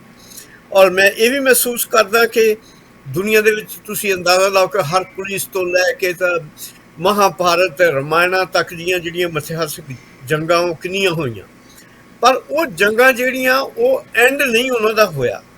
ਤੇ ਮੈਂ ਮੇਰਾ ਸਿਰ ਝੁਕਦਾ ਸੁਰਜੀਤ ਪਾਤਰ ਹੋਣਾ ਅੱਗੇ ਜਦੋਂ ਉਹ ਕਹਿੰਦੇ ਕਿ ਸਦੀਆਂ ਤੋਂ ਜਿਹੜੀ ਜੰਗ ਬੰਦੇ ਦੇ ਦਿਲ 'ਚ ਹੈ, ਸਦੀਆਂ ਤੋਂ ਜਿਹੜੀ ਜੰਗ ਬੰਦੇ ਦੇ ਦਿਲ 'ਚ ਹੈ, ਯਾਰੋ ਮੈਂ ਉਸ ਜੰਗ ਦਾ ਨਾਮਾ ਨਿਗਾਰ ਹਾਂ। ਕਿਆ ਬਾਤ। ਤੇ ਮੈਂ ਵੀ ਇੱਕ ਨਾਮਾ ਨਿਗਾਰ ਹੋਣ ਦੇ ਤਰੀਕੇ ਤੇ ਮੇਰੇ ਦਿਲ 'ਚ ਆ ਕਿ ਬੇਸ਼ੱਕ ਉਹਦਾ ਅਸਰ ਕਿੰਨਾ ਕੁ ਹੁੰਦਾ ਇਹ ਆਉਣ ਵਾਲਾ ਵਕਤ ਦੱਸੇਗਾ, ਪਰ ਇੱਕ ਜ਼ਰੂਰ ਹੈ ਕਿ ਸਾਡੇ 'ਚ ਚਿੰਨਤ ਹੈ ਕਿ ਅਸੀਂ ਇਹ ਨਹੀਂ ਚਾਹੁੰਦੇ ਕਿ ਸਾਹਿਰ ਨੇ ਵੀ ਇੱਕ ਵਾਰੀ ਵਰਲਡ ਵਾਰ ਸੈਕੰਡ ਦੇ ਬਾਅਦ ਇੱਕ ਗੱਲ ਲਿਖੀ ਸੀ, ਕਹਿੰਦਾ ਗੁਜ਼ਸ਼ਤਾ ਜੰਗ ਮੇਂ ਘਰ ਹੀ ਜਲੇ मगर इस बार अजब नहीं कि परछाइयां भी जल जाए। क्यों लगता कि ऐतकी कोई परछावें भी नहीं रहने जे ऐतकी जंग हो गई। खास करके मैं एक गल तो दुखी भी हाँ दिल तो, वो यह कि वो लोग जिहड़े कहंदे कि दुनिया से जंग नहीं होनी चाहिए, उन्होंने सब तो वड्डियां जंगां लड़ी। वो धर्म या क्रिश्चियनिटी कह लो जिहड़ा सब तो वड्डा धर्म है, जे असीं कहीए तो एटम बम भी उन्होंने हिरोशिमा च मारिया। ਤੇ ਅੱਜ ਜਿਹੜੀ ਯੂਕਰੇਨ 'ਚ ਜੰਗ ਔਰ ਰਸ਼ੀਆ ਦੀ ਔਰ ਚਾਈਨਾ ਔਰ ਇਸ ਤਰ੍ਹਾਂ ਦੇ ਬਾਕੀ ਨਾਰਥ ਕੋਰੀਆ ਵਰਗੇ, ਹਿੰਦੁਸਤਾਨ ਵਰਗੇ, ਪਾਕਿਸਤਾਨ ਨੇ ਐਟਮ ਬੰਬ ਰੱਖੇ ਆ। ਆਫਟਰ ਆਲ ਮੈਨੂੰ ਇਉਂ ਲੱਗਦਾ ਕਿ ਇਹਨਾਂ ਨੇ ਐਵੇਂ ਤਾਂ ਬਣਾਏ ਨਹੀਂ ਵੀ ਇਹ ਕੋਈ ਸ਼ੋਅ ਪੀਸ ਆ। ਜੇ ਕਿਤੇ ਚੱਲ ਗਏ, ਅੱਜ ਹੀ ਮੈਂ ਕਿਸੇ ਨਾਲ ਗੱਲ ਕਰ ਰਿਹਾ ਸੀ ਤਾਂ ਮੈਂ ਕਿਹਾ, ਕਹਿੰਦੇ ਜੀ ਤੁਹਾਡੇ ਦਿਮਾਗ ਦੇ ਵਿੱਚ ਕੀ ਹੋਊਗਾ ਉਸ ਵਕਤ, ਕੀ ਹੋਊਗਾ ਜਦੋਂ ਐਟਮ ਬੰਬ ਚੱਲ ਗਿਆ। ਮੈਂ ਕਿਹਾ ਇੱਕ ਚੀਜ਼ ਜ਼ਰੂਰ ਹੋਊਗੀ ਕਿ ਉਸ ਵੇਲੇ ਰੋਣ ਵਾਲਾ ਕੋਈ ਨਹੀਂ ਰਹੂਗਾ। ਉਦੋਂ ਦਿਮਾਗ ਹੀ ਕੰਮ ਨਹੀਂ ਕਰਨਗੇ ਡਾਕਟਰ ਸਾਹਿਬ, ਸੋਚਣ ਦਾ ਮੌਕਾ ਹੀ ਨਹੀਂ ਮਿਲੇਗਾ। ਅਗਰ ਇਹ ਬਟਨ ਦਬਾ ਦਿੱਤੇ ਗਏ ਤੇ ਫਿਰ ਜਿਹੜੀਆਂ ਅਸੀਂ ਗੱਲਾਂ ਕਰਦੇ ਗੱਲਾਂ ਹੀ ਰਹਿ ਜਾਣਗੀਆਂ। ਫਿਰ ਮੇਰੇ ਖਿਆਲ 'ਚ ਸਭ ਕੁਝ ਪਿਘਲ ਜਾਏਗਾ ਸਮੇਤ ਸਾਡੇ ਸਰੀਰਾਂ ਦੇ। ਇੱਕ ਮੈਂ ਮੀਟਿੰਗ 'ਚ ਗਿਆ ਸੀ ਜੀ, ਕੋਈ ਪਿਛਲੇ ਸਾਲ ਦੀ ਗੱਲ ਹੈ, ਕਰੋਨਾ ਸ਼ੁਰੂ ਹੋਣ ਤੋਂ ਪਹਿਲਾਂ ਕੈਲਗਰੀ 'ਚ ਹੋਈ ਸੀ। ਤਾਂ ਉਸ ਮੀਟਿੰਗ 'ਚ ਬਹੁਤ ਸਾਰੀਆਂ ਚੀਜ਼ਾਂ ਇਟ ਵਾਜ਼ ਅ ਡਿਫੈਂਸ। ਉਦੋਂ ਆਪਣੇ ਸੱਜਣ ਹੁਰੀ ਜਿਹੜੇ ਸੀ ਉਹ ਆਪਣੇ ਡਿਫੈਂਸ ਮਿਨਿਸਟਰ ਸੀ ਜੀ। ਤੇ ਉੱਥੇ ਇੱਕ ਗੱਲ ਉਹ ਚੇਅਰ ਵੀ ਉਹਨਾਂ ਨੇ ਕੀਤਾ ਤੇ ਅਮਰੀਕਨ ਦੇ ਪਾਲਿਸੀ ਮੇਕਰ ਆ ਹੋਏ ਸੀ। ਤੇ ਇੱਕ ਗੱਲ ਜਿਹੜੀ ਉਦੋਂ ਮਨਾ ਸੀ ਕਹਿਣੀ, ਮੈਂ ਜ਼ਰੂਰ ਕਹੂੰਗਾ ਇਸ ਵੇਲੇ ਕਿ ਇੱਕ ਗੱਲ ਜ਼ਰੂਰ ਆ ਕਿ ਐਟੋਮਿਕ ਐਨਰਜੀ ਜਾਂ ਐਟੋਮਿਕ ਵਾਰਫੇਅਰ ਨੂੰ ਰੋਕਣ ਲਈ ਇਸ ਵੇਲੇ ਉਹ ਹਥਿਆਰ ਵੀ ਹੈਗੇ ਆ ਮੁਲਕਾਂ ਦੇ ਵਿੱਚ, ਜਿਹੜੇ ਉਹ ਆਫਟਰ ਆਲ ਚੱਲਣੇ ਤੇ ਕੰਪਿਊਟਰ ਨਾਲ ਹੀ ਆ। ਕਿ ਉਹ ਸਾਰੇ ਦਾ ਸਾਰਾ ਉੱਥੇ ਪਿਆ ਡਿਫਿਊਜ਼ ਕਰ ਦੇਣਗੇ, ਉਹ ਚੱਲ ਹੀ ਨਹੀਂ ਸਕਣੇ। ਇਹ ਇੱਕ ਸਾਧਨ ਹੈਗਾ ਕਿ ਵਾਰ ਨਾ ਹੋਵੇ, ਪਰ ਜੇ ਇਹ ਹੋ ਗਈ ਤਾਂ ਕੋਈ ਸ਼ਖਸ ਨਹੀਂ ਕਹਿ ਸਕਦਾ ਕਿ ਮੈਂ ਇਹ 'ਚੋਂ ਜਿੱਤੂੰਗਾ ਜਾਂ ਮੈਂ ਹਾਰੂੰਗਾ। ਉਹ ਮੋਟੀ ਜਿਹੀ ਗੱਲ ਰਹਿ ਗਈ ਕਿ ਇਹ ਸਾਡਾ ਕੰਮ ਸਿਰਫ ਇਹ ਜੰਗ ਦੀ ਗੱਲ ਹੀ ਨਹੀਂ ਹੈ। ਜੰਗ ਦੇ ਪਿੱਛੇ ਭੁੱਖ ਆ, ਜੰਗ ਦੇ ਪਿੱਛੇ ਵਾਇਲੈਂਸ ਹੈ, ਜੰਗ ਦੇ ਪਿੱਛੇ ਰਿਲੀਜੀਅਸ ਕਨਫਲਿਕਟਸ ਹੈਗੇ, ਜੰਗ ਦੇ ਪਿੱਛੇ ਸੋਸਾਇਟੀਜ਼ ਹੈ ਜਿਨ੍ਹਾਂ ਦੇ ਇੱਕ ਦੂਜੇ ਨਾਲ ਕਨਫਲਿਕਟ ਹੈ। ਤੇ ਜੰਗਾਂ ਦੇ ਪਿੱਛੇ ਮੈਂ ਕਹੂੰਗਾ ਕਿ ਨਿੱਕੀਆਂ ਨਿੱਕੀਆਂ ਚਿੰਗਾੜੀਆਂ ਐਸੀਆਂ ਜਿਹੜੀਆਂ ਇਹਨੂੰ ਇੱਕ ਵੱਡੇ ਰੂਪ ਦੇ ਵਿੱਚ ਬਣ ਕੇ ਸਾਡੇ ਸਾਹਮਣੇ ਆਉਂਦਾ ਤੇ ਅਸੀਂ ਉਹਦੇ ਤੇ ਵਰਕ ਕਰਦੇ। ਔਰ ਮੈਂ ਇਸ ਗੱਲ ਤੇ ਰਿਣੀ ਹਾਂ, ਧੰਨਵਾਦ ਹੈ ਤੁਹਾਡਾ ਅਜੈਬ ਸਿੰਘ ਚੱਠਾ ਤੇ ਉਹਨਾਂ ਦੇ ਨਾਲ ਦੇ ਸਾਰੇ ਸਾਥੀਆਂ ਦਾ। ਇਹ ਗੱਲ ਮੈਂ 3-4 ਸਾਲ ਤੋਂ ਇਹਨਾਂ ਨੂੰ ਕਹਿੰਦਾ ਆਇਆ, ਤੇ ਦੇਖੋ ਆਫਟਰ ਆਲ ਉਹੀ ਚੰਗਾੜੀ ਨੇ ਇਹ ਰੂਪ ਧਾਰ ਲਿਆ ਕਿ ਇਹਨਾਂ ਨੇ ਆਫੀਸ਼ੀਅਲੀ ਆਪਣੀਆਂ ਸਾਰੀਆਂ ਸੰਸਥਾਵਾਂ ਦੇ ਨਾਲ ਰਲ ਕੇ ਇਸ ਗੱਲ ਤੇ ਪਹਿਰਾ ਦਿੱਤਾ ਕਿ ਹਾਂ, ਪੀਸ ਔਨ ਅਰਥ ਜਿਹੜਾ ਉਹ ਦੁਨੀਆ ਦੇ ਵਿੱਚ ਇੱਕ ਵੱਡਾ ਮੋਟਿਵ ਸਾਰੀਆਂ ਕੌਮਾਂ ਦਾ ਹੋਣਾ ਚਾਹੀਦਾ। ਧੰਨਵਾਦ। ਬਹੁਤ ਬਹੁਤ ਵਧੀਆ ਗੱਲਬਾਤ ਤੁਸੀਂ ਦੱਸੀ ਹੈ ਡਾਕਟਰ ਸਾਹਿਬ। ਥੋੜ੍ਹਾ ਜਿਹਾ ਆਪਾਂ ਚੱਠਾ ਸਾਹਿਬ ਨੂੰ ਵੀ ਜੋੜਦੇ ਹਾਂ। ਚੱਠਾ ਸਾਹਿਬ, ਆਪਾਂ ਸਮਾਗਮ ਵੱਲ ਲਾਉਣੇ ਆ। ਮੈਂ ਵੱਡੀਆਂ ਗੱਲਾਂ ਡਾਕਟਰ ਸਾਹਿਬ ਨੂੰ ਪੁੱਛ ਲੂੰਗਾ, ਤੁਸੀਂ ਕਹਿ ਦੇਣਾ ਕਿ ਮੈਂ ਉਸ ਪਾਸੇ ਬਹੁਤਾ ਧਿਆਨ ਨਹੀਂ, ਮੈਂ ਤੇ ਪ੍ਰਬੰਧਕ ਹਾਂ ਤੇ ਪ੍ਰਬੰਧ। ਮੈਨੂੰ ਯਾਦ ਆ ਜਾਂਦਾ ਜਦੋਂ ਆਪਾਂ ਗੱਲਾਂ ਕਰਦੇ ਹਾਂ ਤੇ ਸਾਡੇ ਪ੍ਰਗਟ ਗਰੇਵਾਲ ਵੀ ਉਹ ਕਹਿੰਦੇ ਹੁੰਦੇ ਸੀ, ਜਦੋਂ ਵੱਡੇ ਲੇਖਕਾਂ ਦੀ ਗੱਲ ਹੁੰਦੀ ਆ, ਹੋਰ ਗੱਲ ਹੁੰਦੀ ਹੈ, ਕਹਿੰਦੇ ਭਾਈ ਸਾਨੂੰ ਹੀ ਪ੍ਰਬੰਧਕ ਆ, ਸਾਨੂੰ ਪ੍ਰਬੰਧਕ ਰਹਿਣ ਦਿਓ, ਬਾਕੀ ਚੀਜ਼ਾਂ ਉਹਨਾਂ ਤੇ ਛੱਡ ਦਿੰਦੇ ਆ। ਤੇ ਮੈਂ ਤੁਹਾਨੂੰ ਉਹੋ ਜਿਹਾ ਸਵਾਲ ਨਹੀਂ ਪੁੱਛਦਾ ਵਰਡ ਪੀਸ ਦੇ ਉੱਤੇ ਜਾਂ ਦੂਜਾ, ਜਿਹੜੇ ਉਪਰਾਲੇ ਕਰਦੇ ਅਸੀਂ ਨਿੱਕੇ ਉਪਰਾਲੇ ਕਰਦੇ, ਜਿੱਦਾਂ ਪੰਜਾਬੀ ਕਾਨਫਰੰਸਾਂ ਕਰਾਉਂਦੇ ਆ ਆਪਣੀ ਲੈਂਗੁਏਜ ਦੇ ਉਭਾਰ ਵਾਸਤੇ, ਆ ਪੀਸ ਵਾਸਤੇ ਹੁਣ ਕਾਨਫਰੰਸ ਹੋਣੀ ਆ, ਨਾਲ ਪੰਜਾਬੀ ਲੈਂਗੁਏਜ ਦਾ ਵੀ ਆਪਾਂ ਉੱਚ ਰੱਖੇ ਹੋਏ ਮੁੱਦੇ ਨੇ। ਇਹਦਾ ਅਸਰ ਕਿੰਨਾ ਕੁ ਪੈਂਦਾ ਆ? ਕੀ ਇਹ ਜਿਹੜੀਆਂ ਕਾਨਫਰੰਸਸ ਨੇ ਇਹ ਮਤਲਬ ਕੱਲੀ ਸ਼ੋਸ਼ੇਬਾਜ਼ੀ ਰਹਿ ਜਾਂਦੀ ਆ, ਜਾਂ ਕੋਈ ਇੰਪੈਕਟ ਤੁਹਾਨੂੰ ਲੱਗਦਾ ਕਿ ਇਹਨਾਂ ਦਾ ਹੌਲੀ ਆਮ ਜਿਹੜਾ ਜਨ ਸਮੂਹ ਆ ਜਾਂ ਜਿਹੜੇ ਚੇਤਨ ਲੋਕ ਇਹਨਾਂ ਚੀਜ਼ਾਂ ਨੂੰ ਸਮਝਦੇ ਆ, ਉਹਨਾਂ ਉੱਤੇ ਕਿੰਨਾ ਕੁ ਅਸਰ ਪੈਂਦਾ ਤੁਸੀਂ ਮਹਿਸੂਸ ਕਰਦੇ ਹੋ? ਪਿਛਲੇ ਲੰਬੇ ਸਮੇਂ ਤੋਂ 14ਵੀਂ ਹੁਣ ਡਾਕਟਰ ਸਾਹਿਬ ਵਾਲੀ ਹੋ ਗਈ, 7ਵੀਂ 8ਵੀਂ ਤੁਹਾਡੀ ਵੀ ਹੋ ਗਈ, ਉਸ ਤੋਂ ਇਲਾਵਾ ਕਈ ਸੱਜਣ ਹੋਰ ਵੀ ਕਰਾਉਂਦੇ ਨੇ। ਦੁਨੀਆ ਭਰ 'ਚ ਰੁਝਾਨ ਹੈ ਅੱਜ ਕੱਲ੍ਹ, ਤੇ ਕਈ ਵਾਰ ਇਹਨਾਂ ਚੀਜ਼ਾਂ ਦਾ ਮਜ਼ਾਕ ਉਡਾਇਆ ਜਾਂਦਾ, ਪਰ ਤੁਸੀਂ ਕੀ ਸਮਝਦੇ? ਕਿਉਂਕਿ ਤੁਸੀਂ ਇਨਵੋਲਵ ਹੋ, ਬੜੀ ਗੰਭੀਰਤਾ ਨਾਲ ਇੱਥੇ ਕੰਮ ਕਰਦੇ ਹੋ, ਤੁਹਾਨੂੰ ਕੀ ਲੱਗਦਾ ਕਿ ਇਹਨਾਂ ਚੀਜ਼ਾਂ ਦਾ ਕੋਈ ਸੁਸਾਇਟੀ ਤੇ ਇੰਪੈਕਟ ਹੁੰਦਾ ਆ, ਜਾਂ ਲੋਕ ਸਿਰਫ ਮਨੋਰੰਜਨ ਲਈ ਚੱਲ ਜਾਂਦੇ, ਸ਼ੁਗਲ ਮੇਲਾ ਕਰਨ ਲਈ ਵੀ ਚਲੋ ਅੱਜ ਚੱਠਾ ਸਾਹਿਬ ਦੀ ਕਾਨਫਰੰਸ ਹੈ, 2 ਦਿਨ ਉੱਥੇ ਫਿਰ ਤੁਰ ਆਈਏ, ਨਾਲੇ ਸ਼ੁਗਲ ਮੇਲਾ ਕਰਾਵਾਂਗੇ, ਦੋਸਤਾਂ ਨੂੰ ਮਿਲਾਵਾਂਗੇ, ਜਾਂ ਜਿਹੜੇ ਉਹਦੇ ਗੰਭੀਰ ਵਿਸ਼ੇ ਹੁੰਦੇ ਆ ਉਹਨਾਂ ਉੱਤੇ ਵੀ ਜਿਹੜੀ ਗੱਲਬਾਤ ਜਿਹੜੀ ਆ ਉੱਤੇ ਚਿੰਤਨ ਹੁੰਦਾ, ਜਿਹੜਾ ਉੱਥੇ ਉਹਦਾ ਕੋਈ ਅਸਰ ਹੁੰਦਾ ਲੋਕਾਂ ਤੇ?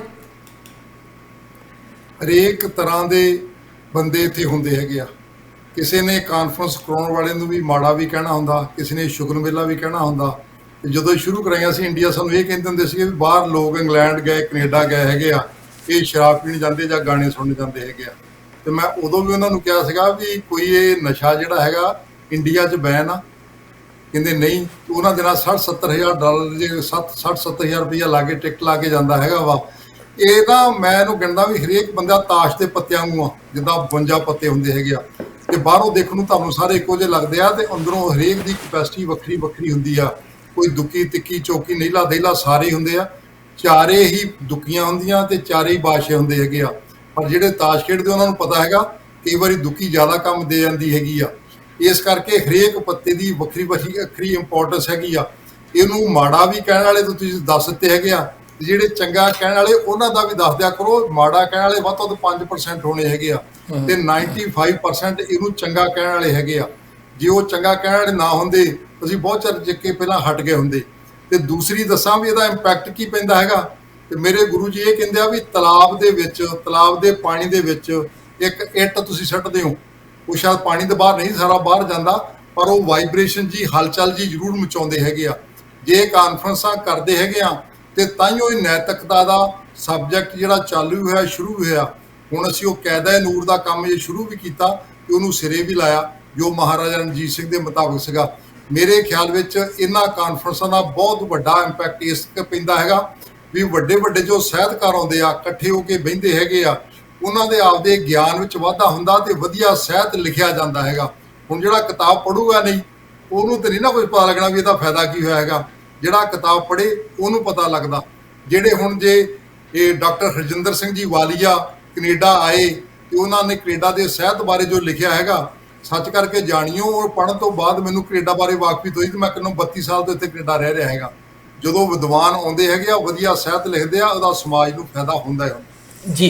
ਅੱਛਾ ਚੱਠਾ ਸਾਹਿਬ, ਇਸ ਵਾਰ ਦੇ ਮਹਿਮਾਨਾਂ ਦਾ ਵੀ ਥੋੜਾ ਜਿਹਾ ਜ਼ਿਕਰ ਕਰ ਦਿਓ ਵੀ ਕੌਣ ਲੋਕ ਆ ਰਹੇ ਆ, ਔਰ ਮਤਲਬ ਥੋੜਾ ਜਿਹਾ ਉਹ ਵੀ ਸਾਡੇ ਦਰਸ਼ਕਾਂ ਤੱਕ ਪਹੁੰਚ ਜਾਵੇ ਕਿ ਕੌਣ ਆ ਰਹੇ ਆ ਜਾਂ ਕੌਣ ਪਹੁੰਚ ਚੁੱਕੇ ਆ, ਤੇ ਕਿਸ ਤਰ੍ਹਾਂ ਦੇ ਪ੍ਰਬੰਧ ਹੁਣ ਤੱਕ ਮੁਕੰਮਲ ਹੋ ਗਏ ਆ, ਕਿਉਂਕਿ ਦਿਨ ਬਹੁਤ ਥੋੜੇ ਰਹਿ ਗਏ ਜੀ ਹੁਣ। ਹਾਂਜੀ, ਸਰਦਾਰ ਕੁਲਦੀਪ ਸਿੰਘ ਬੇਦੀ ਜਿਹੜੇ ਕਿ ਜਗਬਾਣੀ ਅਖਬਾਰ ਦੇ ਸੀਨੀਅਰ ਪੱਤਰਕਾਰ ਸੀਗੇ, ਉਹ ਆਲਰੇਡੀ ਪਹੁੰਚ ਚੁੱਕੇ ਆ। ਉਹ ਕੀ ਨੋਟ ਸਪੀਕਰ ਹੈਗੇ ਆ।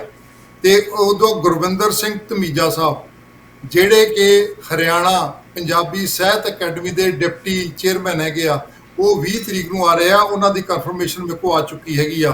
ਇੱਥੇ ਇੰਜੀਨੀਅਰ ਜਗਦੀਪ ਸਿੰਘ ਜੀ ਮੰਗਟ, ਜਿਹੜੇ 50 ਵਾਰੀ ਖੂਨ ਦਾਨ ਦੇ ਚੁੱਕੇ ਆ, ਪ੍ਰੋਫੈਸਰ ਹੈਗੇ ਆ, ਉਹ ਜਿਹੜੇ ਫਿਰੋਜ਼ਪੁਰ ਦੇ ਵਿੱਚ ਆ, ਉਹ ਆ ਚੁੱਕੇ ਹੈਗੇ ਆ। ਡਾਕਟਰ AP ਸਿੰਘ ਚਾਵਲਾ, ਜਿਹੜੇ ਡਾਇਰੈਕਟਰ ਨੇ ਇੰਟਰਨੈਸ਼ਨਲ ਸਕੂਲਸ ਦੇ, ਇਹ ਰਾਇਤ ਬਾਰਾ ਯੂਨੀਵਰਸਿਟੀ ਤੇ ਗੁਰਦਿਆਲ ਸਿੰਘ ਰੋਸ਼ਨ, ਸੰਸਾਰ ਵਿੱਚ ਪ੍ਰਸਿੱਧ ਗਜ਼ਲਗੋ, ਉਹ ਪਹੁੰਚ ਚੁੱਕੇ ਹੈਗੇ ਆ। ਕਮਲਜੀਤ ਸਿੰਘ ਟਿੱਬਾ ਜੀ ਪਹੁੰਚ ਚੁੱਕੇ ਹੈਗੇ ਆ। ਤੇ ਪੰਜਾਂ ਦੀ ਹੋਰ ਮੇਰੇ ਨਾਲ ਗੱਲ ਚੱਲ ਰਹੀ ਹੈਗੀ ਆ, ਉਮੀਦ ਹੈਗੀ ਆ ਉਹ ਵੀ 21 ਤੋਂ ਪਹਿਲਾਂ ਪਹੁੰਚ ਜਾਣਗੇ। ਇਹ ਅੱਗੇ ਤਾਂ ਕਹਿੰਦੇ ਸੀ ਜੋ ਇੱਥੋਂ ਬਾਹਰਲੇ ਬੰਦੇ 1-2 ਦੰਦ ਠੀਕ ਕਰਾਉਣ ਗਏ ਆ, ਉਹਨਾਂ ਨੂੰ ਬਿਠਾ ਲੈਂਦੇ ਹੈਗੇ ਤੇ ਕਾਨਫਰੰਸ ਕਰ ਲੈਂਦੇ ਹੈਗੇ ਆ। ਕਿ ਅੱਜ ਕੱਲ੍ਹ ਬੰਦਾ ਵੀ 2-3 ਬੰਦੇ ਵੀ ਬਾਹਰਲੇ ਵੱਡੇ ਦਿਖਾਲ ਕੇ ਜੀ ਸਾਡੀ ਵਰਲਡ ਪੰਜਾਬੀ ਕਾਨਫਰੰਸ ਹੋ ਗਈ। ਵਰਲਡ ਪੰਜਾਬੀ ਕਾਨਫਰੰਸ ਬਾਹਰਲੇ ਵੱਡੇ ਜਿਹੜੇ ਹੈਗੇ ਆ ਵਿਦਵਾਨ ਵੀ ਹੋਣੇ ਚਾਹੀਦੇ ਆ। ਉਹਨਾਂ ਨੇ ਆਪ ਦਾ ਕੀਨੋਟ ਸਪੀਕਰ ਆਪ ਹੀ ਤਿਆਰ ਕੀਤਾ ਹੋਵੇ ਤੇ ਆਪ ਹੀ ਪੜ੍ਹਿਆ ਹੋਵੇ, ਤੇ ਉਹਦੇ ਨਾਲ ਜਿਹੜੇ ਸਿੰਸੀਅਰ ਮੁੱਦੇ ਹੈਗੇ ਆ, ਇਹ ਡਾਕਟਰ ਨਾਥ ਸਾਹਿਬ ਨੇ ਜਿਹੜੇ ਕੀਤੇ ਆ, ਮੇਰੇ ਖਿਆਲ ਦੇ ਵਿੱਚ ਮੈਨੂੰ ਬਹੁਤ ਜ਼ਿਆਦਾ ਤਸੱਲੀ ਆ। ਪਹਿਲਾਂ ਅਸੀਂ ਲਾਈਟ ਵੀ ਕਾਨਫਰੰਸਾਂ ਕਰਦੇ ਨੇ, ਜੋ ਸਾਨੂੰ ਵੀ ਕੁਝ ਨਹੀਂ ਪਤਾ ਹੁੰਦਾ ਸੀਗਾ। ਹੌਲੀ ਹੌਲੀ ਅਸੀਂ ਮੁੱਦੇ ਗੰਭੀਰ ਹੋਏ। ਡਾਕਟਰ ਸਾਹਿਬ ਨੇ ਬਹੁਤ ਵਾਰੀ ਮੈਨੂੰ ਝਿੜਕਿਆ ਵੀ, ਮੈਨੂੰ ਇਹ 'ਚ ਬੜਾ ਔਖਾ ਨਹੀਂ ਲੱਗਦਾ ਹੁੰਦਾ, ਮੈਨੂੰ ਕੋਈ ਭਾੜਾ ਵੀ ਨਹੀਂ ਲੱਗਦਾ ਹੁੰਦਾ, ਜਦੋਂ ਕਹਿੰਦੇ ਅਜੈਬ ਚੱਠਾ, ਜਦੋਂ ਤੂੰ ਸਮਾਜ ਦੇ ਭਲੇ ਲਈ ਕੰਮ ਕਰੇਗਾ ਮੈਂ ਤੇਰੇ ਨਾਲ ਆ, ਜਦੋਂ ਤੂੰ ਗਲਤ ਕੰਮ ਕਰੇਗਾ ਮੇਰੇ ਕੋਲ ਸਪੋਰਟ ਦੀ ਉਮੀਦ ਨਾ ਰੱਖੀ। ਇਹ ਜੋ ਅਸੀਂ ਚਾਹੁੰਦੇ ਸੀਗੇ ਉਹ ਅਸੀਂ ਇਸ ਕਾਨਫਰੰਸ 'ਚ ਪੂਰਾ ਕਰਨ ਦੀ ਕੋਸ਼ਿਸ਼ ਕਰਾਂਗੇ। ਜੋ ਮੇਰੇ ਗੁਰੂ ਜੀ ਨੇ, ਡਾਕਟਰ ਨਾਥ ਸਾਹਿਬ ਨੇ ਕੀਤਾ ਹੈਗਾ, ਕਿਹਾ ਹੈਗਾ, ਕਰ ਰਹੇ ਹੈਗੇ ਆ, ਮੈਨੂੰ ਇਹਨਾਂ ਦੇ ਬਹੁਤ ਤਸੱਲੀ ਆ ਤੇ ਮਾਣ ਵੀ ਆ। ਮੈਨੂੰ ਬੜਾ ਇਹ ਗੱਲ ਦਾ ਬੜਾ ਮਾਣ ਹੁੰਦਾ ਜਦੋਂ ਇਹਨਾਂ ਨੂੰ ਮੈਂ ਆਪਣਾ ਕਹਿੰਦਾ ਮੈਂ ਇਹਨਾਂ ਦਾ ਚੇਲਾ ਹੈਗਾ, ਮੇਰੇ ਗੁਰੂ। ਜੀ ਚੱਠਾ ਸਾਹਿਬ, ਵੈਸੇ ਜਿਹੜੇ ਤੁਸੀਂ ਨਾਂ ਗਿਣਾਏ ਆ ਸਾਰੇ ਹੀ ਜਿਹੜੇ ਆ ਨਾਂ ਉਹ ਜ਼ਿਕਰਯੋਗ ਨੇ ਔਰ ਲੋਕ ਇਹਨਾਂ ਨੂੰ ਜਾਣਦੇ ਪਛਾਣਦੇ ਆ। ਕੁਲਦੀਪ ਸਿੰਘ ਬੇਦੀ ਹਰੀ, ਉਹਨਾਂ ਨੂੰ ਸਾਰੇ ਆਪਾਂ ਪੜ੍ਹਦੇ ਆ, ਉਹਨਾਂ ਦੇ ਆਰਟੀਕਲ ਪੜ੍ਹਦੇ ਆ, ਉਹਨਾਂ ਦੇ ਬਾਰੇ ਜਾਣਕਾਰੀ ਆ। ਔਰ ਗੁਰਦਿਆਲ ਰੋਸ਼ਨ ਦੇ ਜਿਹੜੇ ਆ ਉਹਨਾਂ ਦਾ ਵੀ ਕਾਫੀ ਨਾਂ ਹੈ। ਮੇਰੇ ਖਿਆਲ ਅੱਛੇ ਗਜ਼ਲਗੋ ਨੇ, ਚੰਗੀ ਜਿਹੜੀ ਆ ਉਹ ਲਿਖਦੇ ਨੇ। ਪਰ ਚੰਗਾ ਲੱਗੇਗਾ ਜਦੋਂ ਇਹਨਾਂ ਲੋਕਾਂ ਨੂੰ ਮਿਲਾਂਗੇ, ਇਹਨਾਂ ਨਾਲ ਗੱਲਾਂ ਬਾਤਾਂ ਹੋਣਗੀਆਂ, ਇਹਨਾਂ ਦੇ ਵਿਚਾਰ ਸੁਣਾਂਗੇ, ਜਾਣਾਂਗੇ। ਇਹੋ ਜਿਹੇ ਮੌਕੇ ਮੁਹੱਈਆ ਕਰਾਉਣ ਲਈ ਤੁਹਾਡਾ ਧੰਨਵਾਦ ਵੀ ਕਰਨਾ ਬਣਦਾ, ਕਿਉਂਕਿ ਇਹ ਕੰਮ ਏਡੇ ਸੌਖੇ ਨਹੀਂ ਹੁੰਦੇ। ਮੈਨੂੰ ਪਤਾ ਹੈ ਕੰਮਾਂ ਲਈ ਬਹੁਤ એનર્ਜੀ ਲੱਗਦੀ ਆ, ਬਹੁਤ ਟਾਈਮ ਲੱਗਦਾ ਆ, ਤੇ ਸਾਡੇ ਇਸ ਮੁਲਕ ਦੇ ਵਿੱਚ ਸਭ ਤੋਂ ਜ਼ਿਆਦਾ ਕੀਮਤੀ ਚੀਜ਼ ਸਮਾਂ ਹੀ ਆ। ਸਮੇਂ ਦੀ ਬਹੁਤ ਜ਼ਿਆਦਾ ਲੋਕਾਂ ਨੂੰ ਸ਼ਾਰਟੇਜ ਰਹਿੰਦੀ ਆ, ਦੌੜ ਭੱਜ। ਤੇ ਉੱਦਾਂ ਵੀ ਪਦਾਰਥਵਾਦੀ ਯੁੱਗ ਵਿੱਚ ਇਕੱਲੇ ਕੈਨੇਡਾ ਹੀ ਨਹੀਂ, ਕੁੱਲ ਦੁਨੀਆ 'ਚ ਇਹ ਹੁਣ ਚੱਲਣ ਆ ਕਿ ਕਿਸੇ ਕੋਲ ਸਭ ਕੁਝ ਹੈ ਪਰ ਸਮਾਂ ਨਹੀਂ ਹੈ, ਆਪਣੇ ਬੱਚਿਆਂ ਨੂੰ ਦੇਣ ਲਈ ਸਮਾਂ ਨਹੀਂ ਹੈ। ਤੇ ਲੋਕਾਂ ਲਈ ਜਦੋਂ ਸਮਾਂ ਕੱਢ ਕੇ ਚੰਗੇ ਕੰਮ ਕਾਜ ਲਈ ਕੋਈ ਸਮਾਂ ਕੱਢਦੇ ਆ ਤੇ ਚਲੋ ਚੰਗੀ ਗੱਲ ਹੈ, ਤੁਹਾਨੂੰ ਸ਼ਾਬਾਸ਼ੀ ਦੇਣੀ ਚਾਹੀਦੀ ਆ, ਬਣਦੀ ਆ। ਤੁਹਾਨੂੰ ਦੇਖ ਕੇ ਕੁਝ ਲੋਕ ਹੋਰ ਵੀ ਉਤਸ਼ਾਹ ਲੈਂਦੇ ਆ। ਭਾਵੇਂ ਆਪਾਂ ਜਿੱਦਾਂ 'ਚ ਰੀਸਾਂ 'ਚ ਇਹ ਕੰਮ ਕਰੀਏ, ਚਲੋ ਆਂਦੇ ਚੰਗੇ ਕੰਮ ਦੀ ਰੀਸ ਕਰਨੀ ਚਾਹੀਦੀ ਆ, ਮਾੜੇ ਕੰਮ ਦੀ ਨਹੀਂ ਕਰਨੀ ਚਾਹੀਦੀ। ਇਸ ਲਈ ਚੰਗਾ ਆ ਕਿ ਤੁਸੀਂ ਕੋਈ ਨਾ ਕੋਈ ਚੰਗਾ ਕੰਮ ਕਰ ਰਹੇ ਹੋ, ਤੁਹਾਡਾ ਇਸ ਲਈ ਫਿਰ ਧੰਨਵਾਦੀ ਹਾਂ। ਮਿਹਰਬਾਨੀ ਸਰ। ਅੱਛਾ ਡਾਕਟਰ ਸਾਹਿਬ ਵੱਲ ਚੱਲਦੇ। ਡਾਕਟਰ ਸਾਹਿਬ, ਹੁਣ ਤੁਸੀਂ ਦੱਸੋ ਵੀ ਕਾਨਫਰੰਸ ਦੇ ਵਿੱਚ ਹੋਰ ਕੋਈ ਰੂਪ ਰੇਖਾ ਜਿਹੜੀ ਤੁਹਾਡੇ ਦਿਮਾਗ 'ਚ ਚੱਲ ਰਹੀ ਹੋਵੇ। ਇੱਕ ਤਾਂ ਵਰਲਡ ਪੀਸ ਉੱਤੇ ਤਾਂ ਆਪਾਂ ਗੱਲ ਕਰਾਂਗੇ ਹੀ। ਵੈਸੇ ਬਿਹਤਰ ਮੇਰਾ ਖਿਆਲ ਸੀ ਜੇ ਬਿਹਤਰ ਹੁੰਦਾ ਇਸ ਮੌਕੇ ਤੇ ਜੇ ਕੋਈ ਡਿਪਲੋਮੈਟ ਸਾਡੀ ਹਾਜ਼ਰੀ ਲਵਾ ਸਕਣ, ਜਿੱਦਾਂ ਇੱਥੇ ਵੱਖ-ਵੱਖ ਅੰਬੈਸੀਜ਼ ਨੇ ਮੁਲਕਾਂ ਦੀਆਂ, ਜੇ ਕੋਈ ਇਦਾਂ ਦਾ ਉਪਰਾਲਾ ਹੋ ਸਕੇ, ਮੇਰਾ ਸਲਾਹ ਹੈ, ਤੁਹਾਨੂੰ ਪਤਾ ਨਹੀਂ ਇਹ ਪੋਸੀਬਲ ਹੋ ਸਕਦਾ ਕਿ ਨਹੀਂ, ਉਹਨਾਂ ਨੂੰ ਇਨਵੀਟੇਸ਼ਨ ਦਿੱਤੇ ਜਾਂਦੇ। ਜਿੰਨੇ ਕੌਂਸਲੇਟ ਜਨਰਲ ਜਿੱਦਾਂ ਇੰਡੀਆ ਦਾ ਆ, ਉਹ ਆਪਣੇ ਆਪ ਨੂੰ ਨਿਰਪੱਖ ਕੰਟਰੀ ਕਹਿੰਦਾ ਆ, ਰਸ਼ੀਆ ਦਾ ਵੀ ਹੋਏਗਾ, ਹੋਰ ਵੀ ਹੋਣਗੇ। ਜੇ ਉਹਨਾਂ ਦੇ ਜਿਹੜੇ ਕੌਂਸਲੇਟ ਜਨਰਲ ਨੇ ਜਾਂ ਡਿਪਲੋਮੈਟ ਨੇ ਉਹ ਹਾਜ਼ਰੀ ਭਰਨ ਤੇ ਆਪੋ ਆਪਣੇ ਮੁਲਕ ਦਾ ਨਜ਼ਰੀਆ ਪੇਸ਼ ਕਰਨ, ਤੇ ਉਹ ਜਿਹੜੀ ਇਹਦੀ ਸਾਰਥਕਤਾ ਹੋਰ ਜ਼ਿਆਦਾ ਵਧੀਆ ਹੋ ਜਾਂਦੀ ਹੈ। ਡਾਕਟਰ ਸਾਹਿਬ, ਇਦਾਂ ਦਾ ਕੋਈ ਉਪਰਾਲਾ ਹੋ ਸਕਦਾ ਸੀ? ਜੀ ਹਾਂ, ਅਸਲ 'ਚ ਅਸੀਂ ਬਹੁਤ ਚੀਜ਼ਾਂ 'ਚ ਪਛੜ ਗਏ। ਇੱਕ ਤਾਂ ਇੱਦਾਂ ਦੇ ਲੋਕਾਂ ਨੂੰ ਬੁਲਾਉਣ ਲਈ ਤੁਹਾਨੂੰ ਬਹੁਤਾ ਟਾਈਮ ਚਾਹੀਦਾ। ਮੈਂ ਕੋਸ਼ਿਸ਼ ਕੀਤੀ ਤੇ ਉਹਦੇ ਤੋਂ ਰਿਜ਼ਲਟ ਇਹੋ ਹੀ ਨਿਕਲਿਆ ਕਿ ਇਟਸ ਟੂ ਲੇਟ। ਕਮ ਸੇ ਕਮ ਜਦੋਂ ਅਸੀਂ ਡਿਪਲੋਮੈਟ ਜਾਂ ਕਿਸੇ ਪ੍ਰੀਮੀਅਮ ਨੂੰ ਜਾਂ ਪ੍ਰਾਈਮ ਮਿਨਿਸਟਰ ਨੂੰ ਬੁਲਾਉਣੇ ਤਾਂ ਉਹਨਾਂ ਨੂੰ ਕੋਈ 3-4 ਮਹੀਨੇ ਪਹਿਲਾਂ ਇਨਫੋਰਮੇਸ਼ਨ ਦੇਣੀ ਚਾਹੀਦੀ। ਪਰ ਤੁਹਾਡੀ ਸੁਜੈਸ਼ਨ ਬਹੁਤ ਸੋਹਣੀ ਆ। ਆਉਣ ਵਾਲੇ ਵਕਤ ਦੇ ਵਿੱਚ ਅਸੀਂ ਇਸ ਤਰ੍ਹਾਂ ਕਰਾਂਗੇ। ਮਿਸਾਲ ਦੇ ਤੌਰ 'ਤੇ ਆਪਣਾ ਕ੍ਰਿਸਮਸ ਡਿਨਰ ਵੀ ਹੋਣ ਵਾਲਾ, ਉਹਦੇ ਵਿੱਚ ਹੋ ਸਕਦਾ ਜਿੰਨੇ ਲੋਕ ਸ਼ਮੂਲੀਅਤ ਕਰਨ ਅੱਜ ਤੋਂ ਹੀ ਉੱਤੇ ਵਰਕ ਕਰਾਂਗੇ। ਤੀਸਰੀ ਜਿਹੜੀ ਇੰਪੋਰਟੈਂਟ ਚੀਜ਼ ਹੈ ਉਹ ਇਹ ਆ ਕਿ ਜਿਹੜੀ ਮੈਂ ਚੱਠਾ ਸਾਹਿਬ ਹੋਣ ਨਾਲ ਵੀ ਇਸ ਗੱਲ 'ਤੇ ਵਿਸ਼ੇ 'ਤੇ ਗੱਲ ਕਰਦਾ ਰਿਹਾ ਕਿ ਜੇ ਅਸੀਂ ਇਹਨੂੰ ਕਹਿੰਦੇ ਕਿ ਵਿਸ਼ਵ ਕਾਨਫਰੰਸ ਆ ਤੇ ਵਿਸ਼ਵ ਦਾ ਉਹਦੇ 'ਤੇ ਇੰਪੈਕਟ ਵੀ ਹੋਣਾ ਚਾਹੀਦਾ। ਤੇ ਐਤਕੀ ਮੈਂ ਮਹਿਸੂਸ ਕਰਦਾ ਕਿ ਬੜੀ ਜਲਦੀ ਸੀ ਆਪਾਂ ਇੱਥੇ ਕੈਨੇਡੀਅਨ ਲੋਕਾਂ ਦੀ ਇੱਕ ਸਬ ਕਮੇਟੀ ਜਾਂ ਕਮੇਟੀ ਬਣਾ ਕੇ ਆਪਣੇ ਸਾਰੇ ਮੁੱਦੇ ਜਿਨ੍ਹਾਂ ਤੇ ਅਸੀਂ ਡਿਸਕਸ਼ਨ ਕਰਨੀ ਆ ਉਹਨਾਂ ਦੀ ਰੂਪਰੇਖਾ ਬਣਾ ਕੇ ਉਹਨਾਂ ਨੂੰ ਇੱਕ ਡੈਪੂਟੇਸ਼ਨ ਦੇ ਤੌਰ ਤੇ ਵੀ ਮਿਲਿਆ ਜਾਏ ਤੇ ਉਹ ਘੱਲਿਆ ਵੀ ਜਾਏ। ਈਵਨ ਜਿਹੜੀ ਸਾਡੀ ਪੀਸ ਔਨ ਅਰਥ ਦੀ ਜਿਹੜੇ ਵਿਸ਼ਿਆਂ ਤੇ ਅਸੀਂ ਬੋਲੇ ਆ ਜਾਂ ਜਿਨ੍ਹਾਂ ਤੇ ਅਸੀਂ ਗੱਲਬਾਤ ਕਰਨੀ ਹੈ ਆਉਣ ਵਾਲੇ ਸਮੇਂ ਦੇ ਵਿੱਚ, ਅਸੀਂ UN ਨੂੰ ਵੀ ਉਹਦਾ ਰੈਜ਼ੋਲੂਸ਼ਨ ਦੇ ਵਿੱਚ ਉਹਨਾਂ ਨੂੰ ਘੱਲਾਂਗੇ ਤਾਂ ਕਿ ਦੁਨੀਆ 'ਚ ਪਤਾ ਲੱਗੇ ਕਿ ਕੈਨੇਡਾ ਵਿੱਚ ਰਹਿੰਦੇ ਹੋਏ ਲੋਕ ਇੱਕ ਜੰਗ ਦੇ ਭੁੱਖਮਰੀ ਦੇ ਵਾਇਲੈਂਸ ਦੇ ਕਿੰਨੇ ਖਿਲਾਫ ਆ।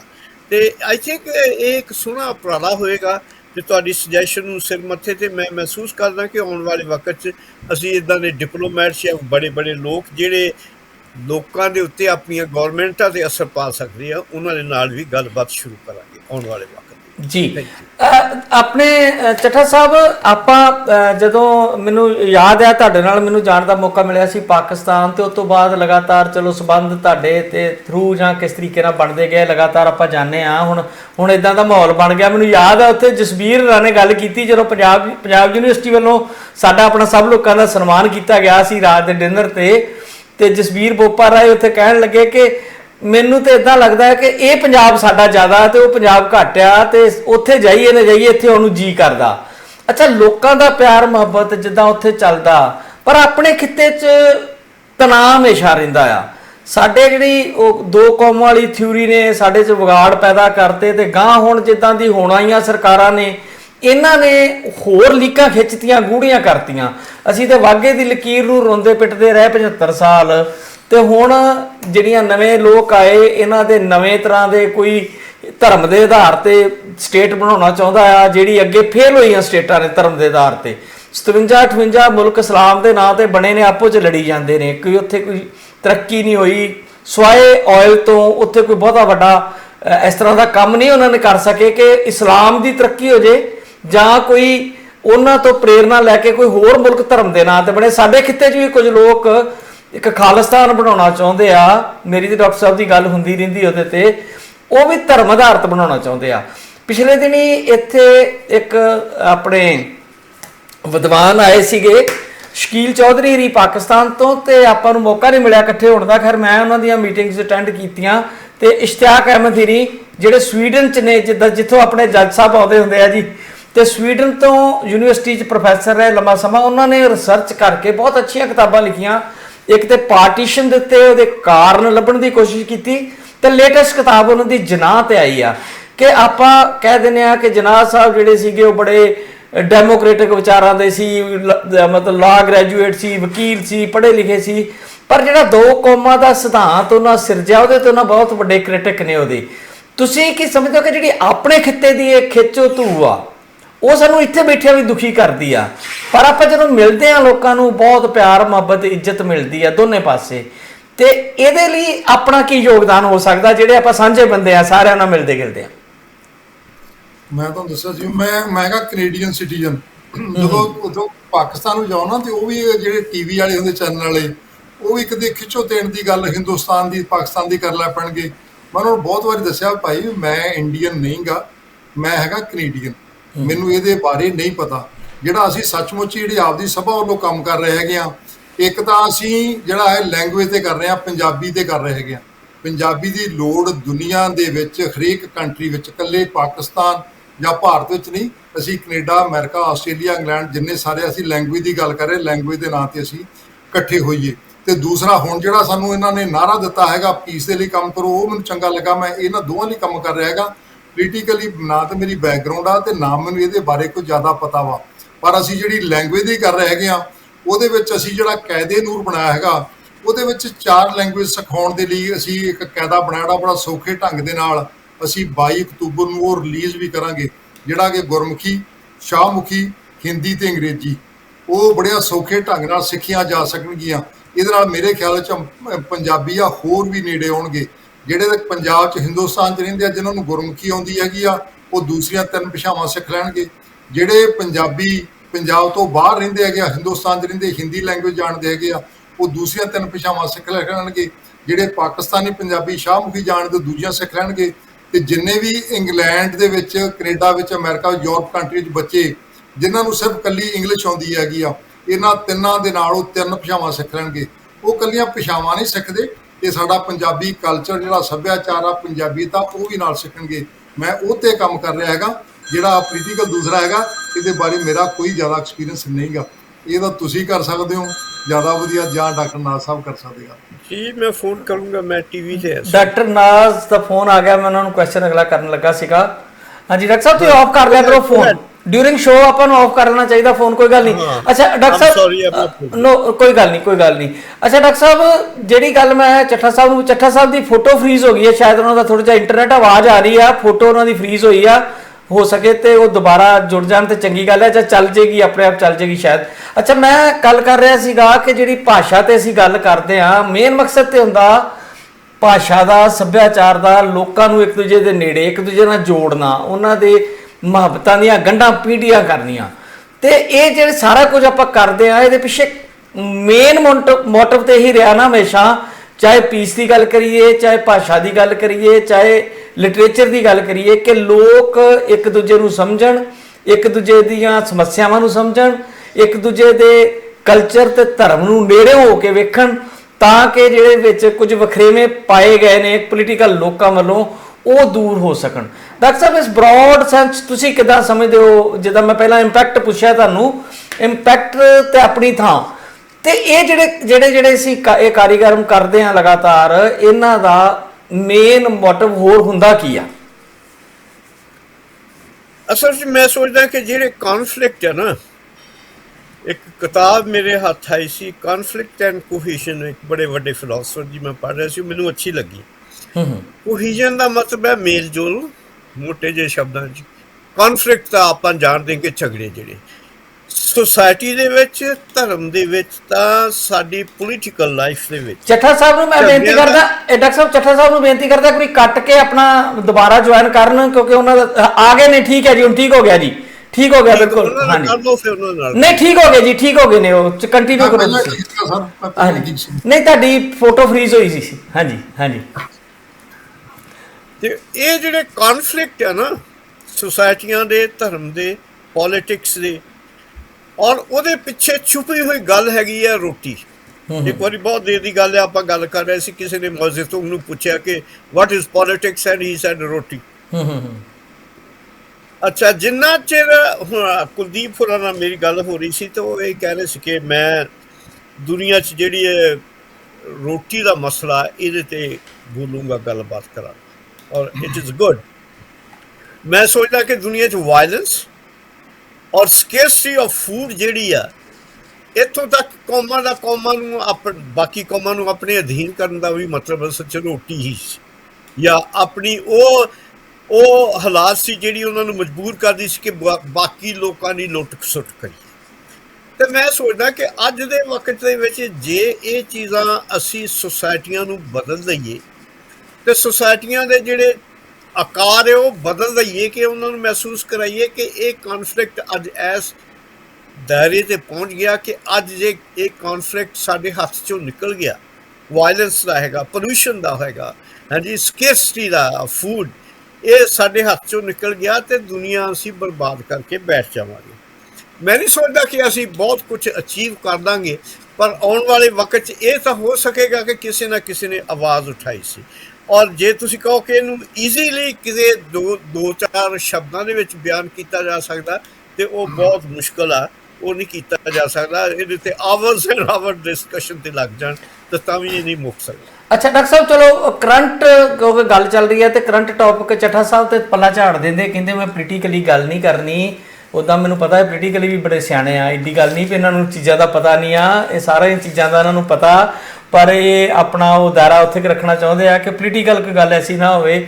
ਚਲੋ ਮੈਂ ਤੁਹਾਡੇ ਕੋਲੋਂ ਜਾਣਨਾ ਚਾਹੁੰਦਾ ਆ, ਇਸ ਵੇਲੇ ਮੌਜੂਦਾ ਦੌਰ ਦੇ ਵਿੱਚ ਸਭ ਤੋਂ ਵੱਡੇ ਖਤਰੇ ਸਾਨੂੰ ਕੀ ਨਜ਼ਰ ਆ ਰਹੇ? ਜਿੱਦਾਂ ਯੂਕਰੇਨ ਯੁੱਧ ਤੇ ਚੱਲ ਹੀ ਰਿਹਾ, ਦੂਜੇ ਪਾਸੇ ਖਬਰਾਂ ਬੜੀ ਤੇਜ਼ੀ ਨਾਲ ਆ ਰਹੀਆਂ ਨੇ ਕਿ ਤਾਇਵਾਨ ਨੂੰ ਬਹੁਤ ਜਲਦੀ ਚਾਈਨਾ ਆਪਣੇ 'ਚ ਮਿਲਾ ਸਕਦਾ ਆ, ਜਿੱਦਾਂ ਦੇ ਹਾਲਾਤ ਬਣ ਰਹੇ, ਕਿਉਂਕਿ ਹੁਣ ਜਿੱਦਾਂ ਉੱਥੇ ਉਹਨਾਂ ਦੀ ਕਨਵੈਨਸ਼ਨ ਚੱਲ ਰਹੀ ਆ, ਤੇ ਅਗਲੀ ਟਰਮ ਵਾਸਤੇ ਵੀ ਜਿਹੜੇ ਜੀ ਪਿੰਗ ਨੇ ਉਹ ਦੁਬਾਰਾ ਮੇਰੇ ਖਿਆਲ ਚੁਣੇ ਜਾਣਗੇ, ਤੇ ਇੱਕ ਨਵਾਂ ਰੁਝਾਨ ਪੈਦਾ ਹੋ ਗਿਆ ਜਿਹਦੇ ਲਈ ਬੜੀ ਸਟਰਗਲ ਚੱਲਦੀ ਰਹੀ ਮਾਰਕਸ ਦੇ ਸਿਧਾਂਤ ਤੇ, ਲੈਨਨ ਦੇ ਸਿਧਾਂਤ ਤੇ, ਕਿ ਸਮਤਾ ਹੋ ਜਾਏਗੀ, ਲੋਕਾਂ ਨੂੰ ਬਰਾਬਰ ਦੇ ਅਧਿਕਾਰ ਮਿਲ ਜਾਣਗੇ, ਸਭ ਨੂੰ ਫੂਡ ਮਿਲੇਗਾ, ਜਿਹਦੀ ਗੱਲ ਕਰਦੇ ਆ।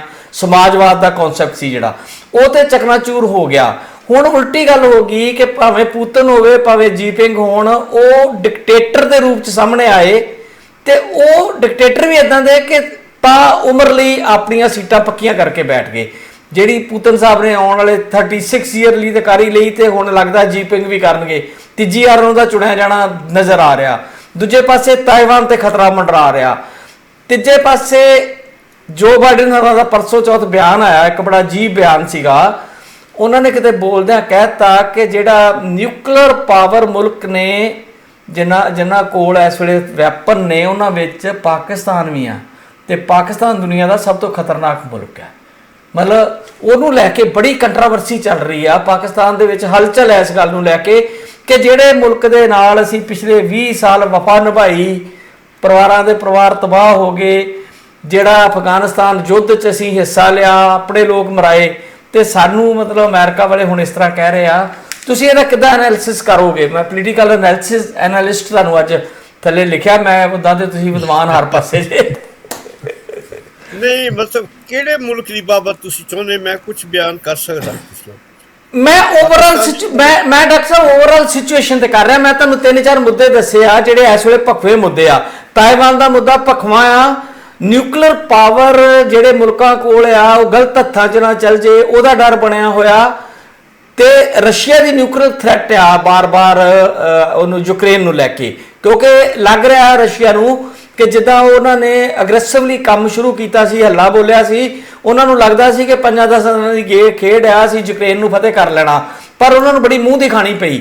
ਪਰ ਤੁਹਾਨੂੰ ਪਤਾ ਵੀ ਜਦੋਂ ਕੋਈ ਵੱਡੀ ਧਿਰ ਹਾਰਦੀ ਦਿਖੇ ਤੇ ਫਿਰ ਆਖਰੀ ਹਥਿਆਰ ਕੀ ਹੁੰਦਾ ਉਹਨਾਂ ਕੋਲ। ਤੇ ਬਾਰ-ਬਾਰ ਪੁਤਨ ਸਾਹਿਬ ਵੱਲੋਂ ਨਿਊਕਲੀਅਰ ਥ੍ਰੈਟ ਦੀ ਗੱਲ ਕੀਤੀ ਜਾ ਰਹੀ ਆ।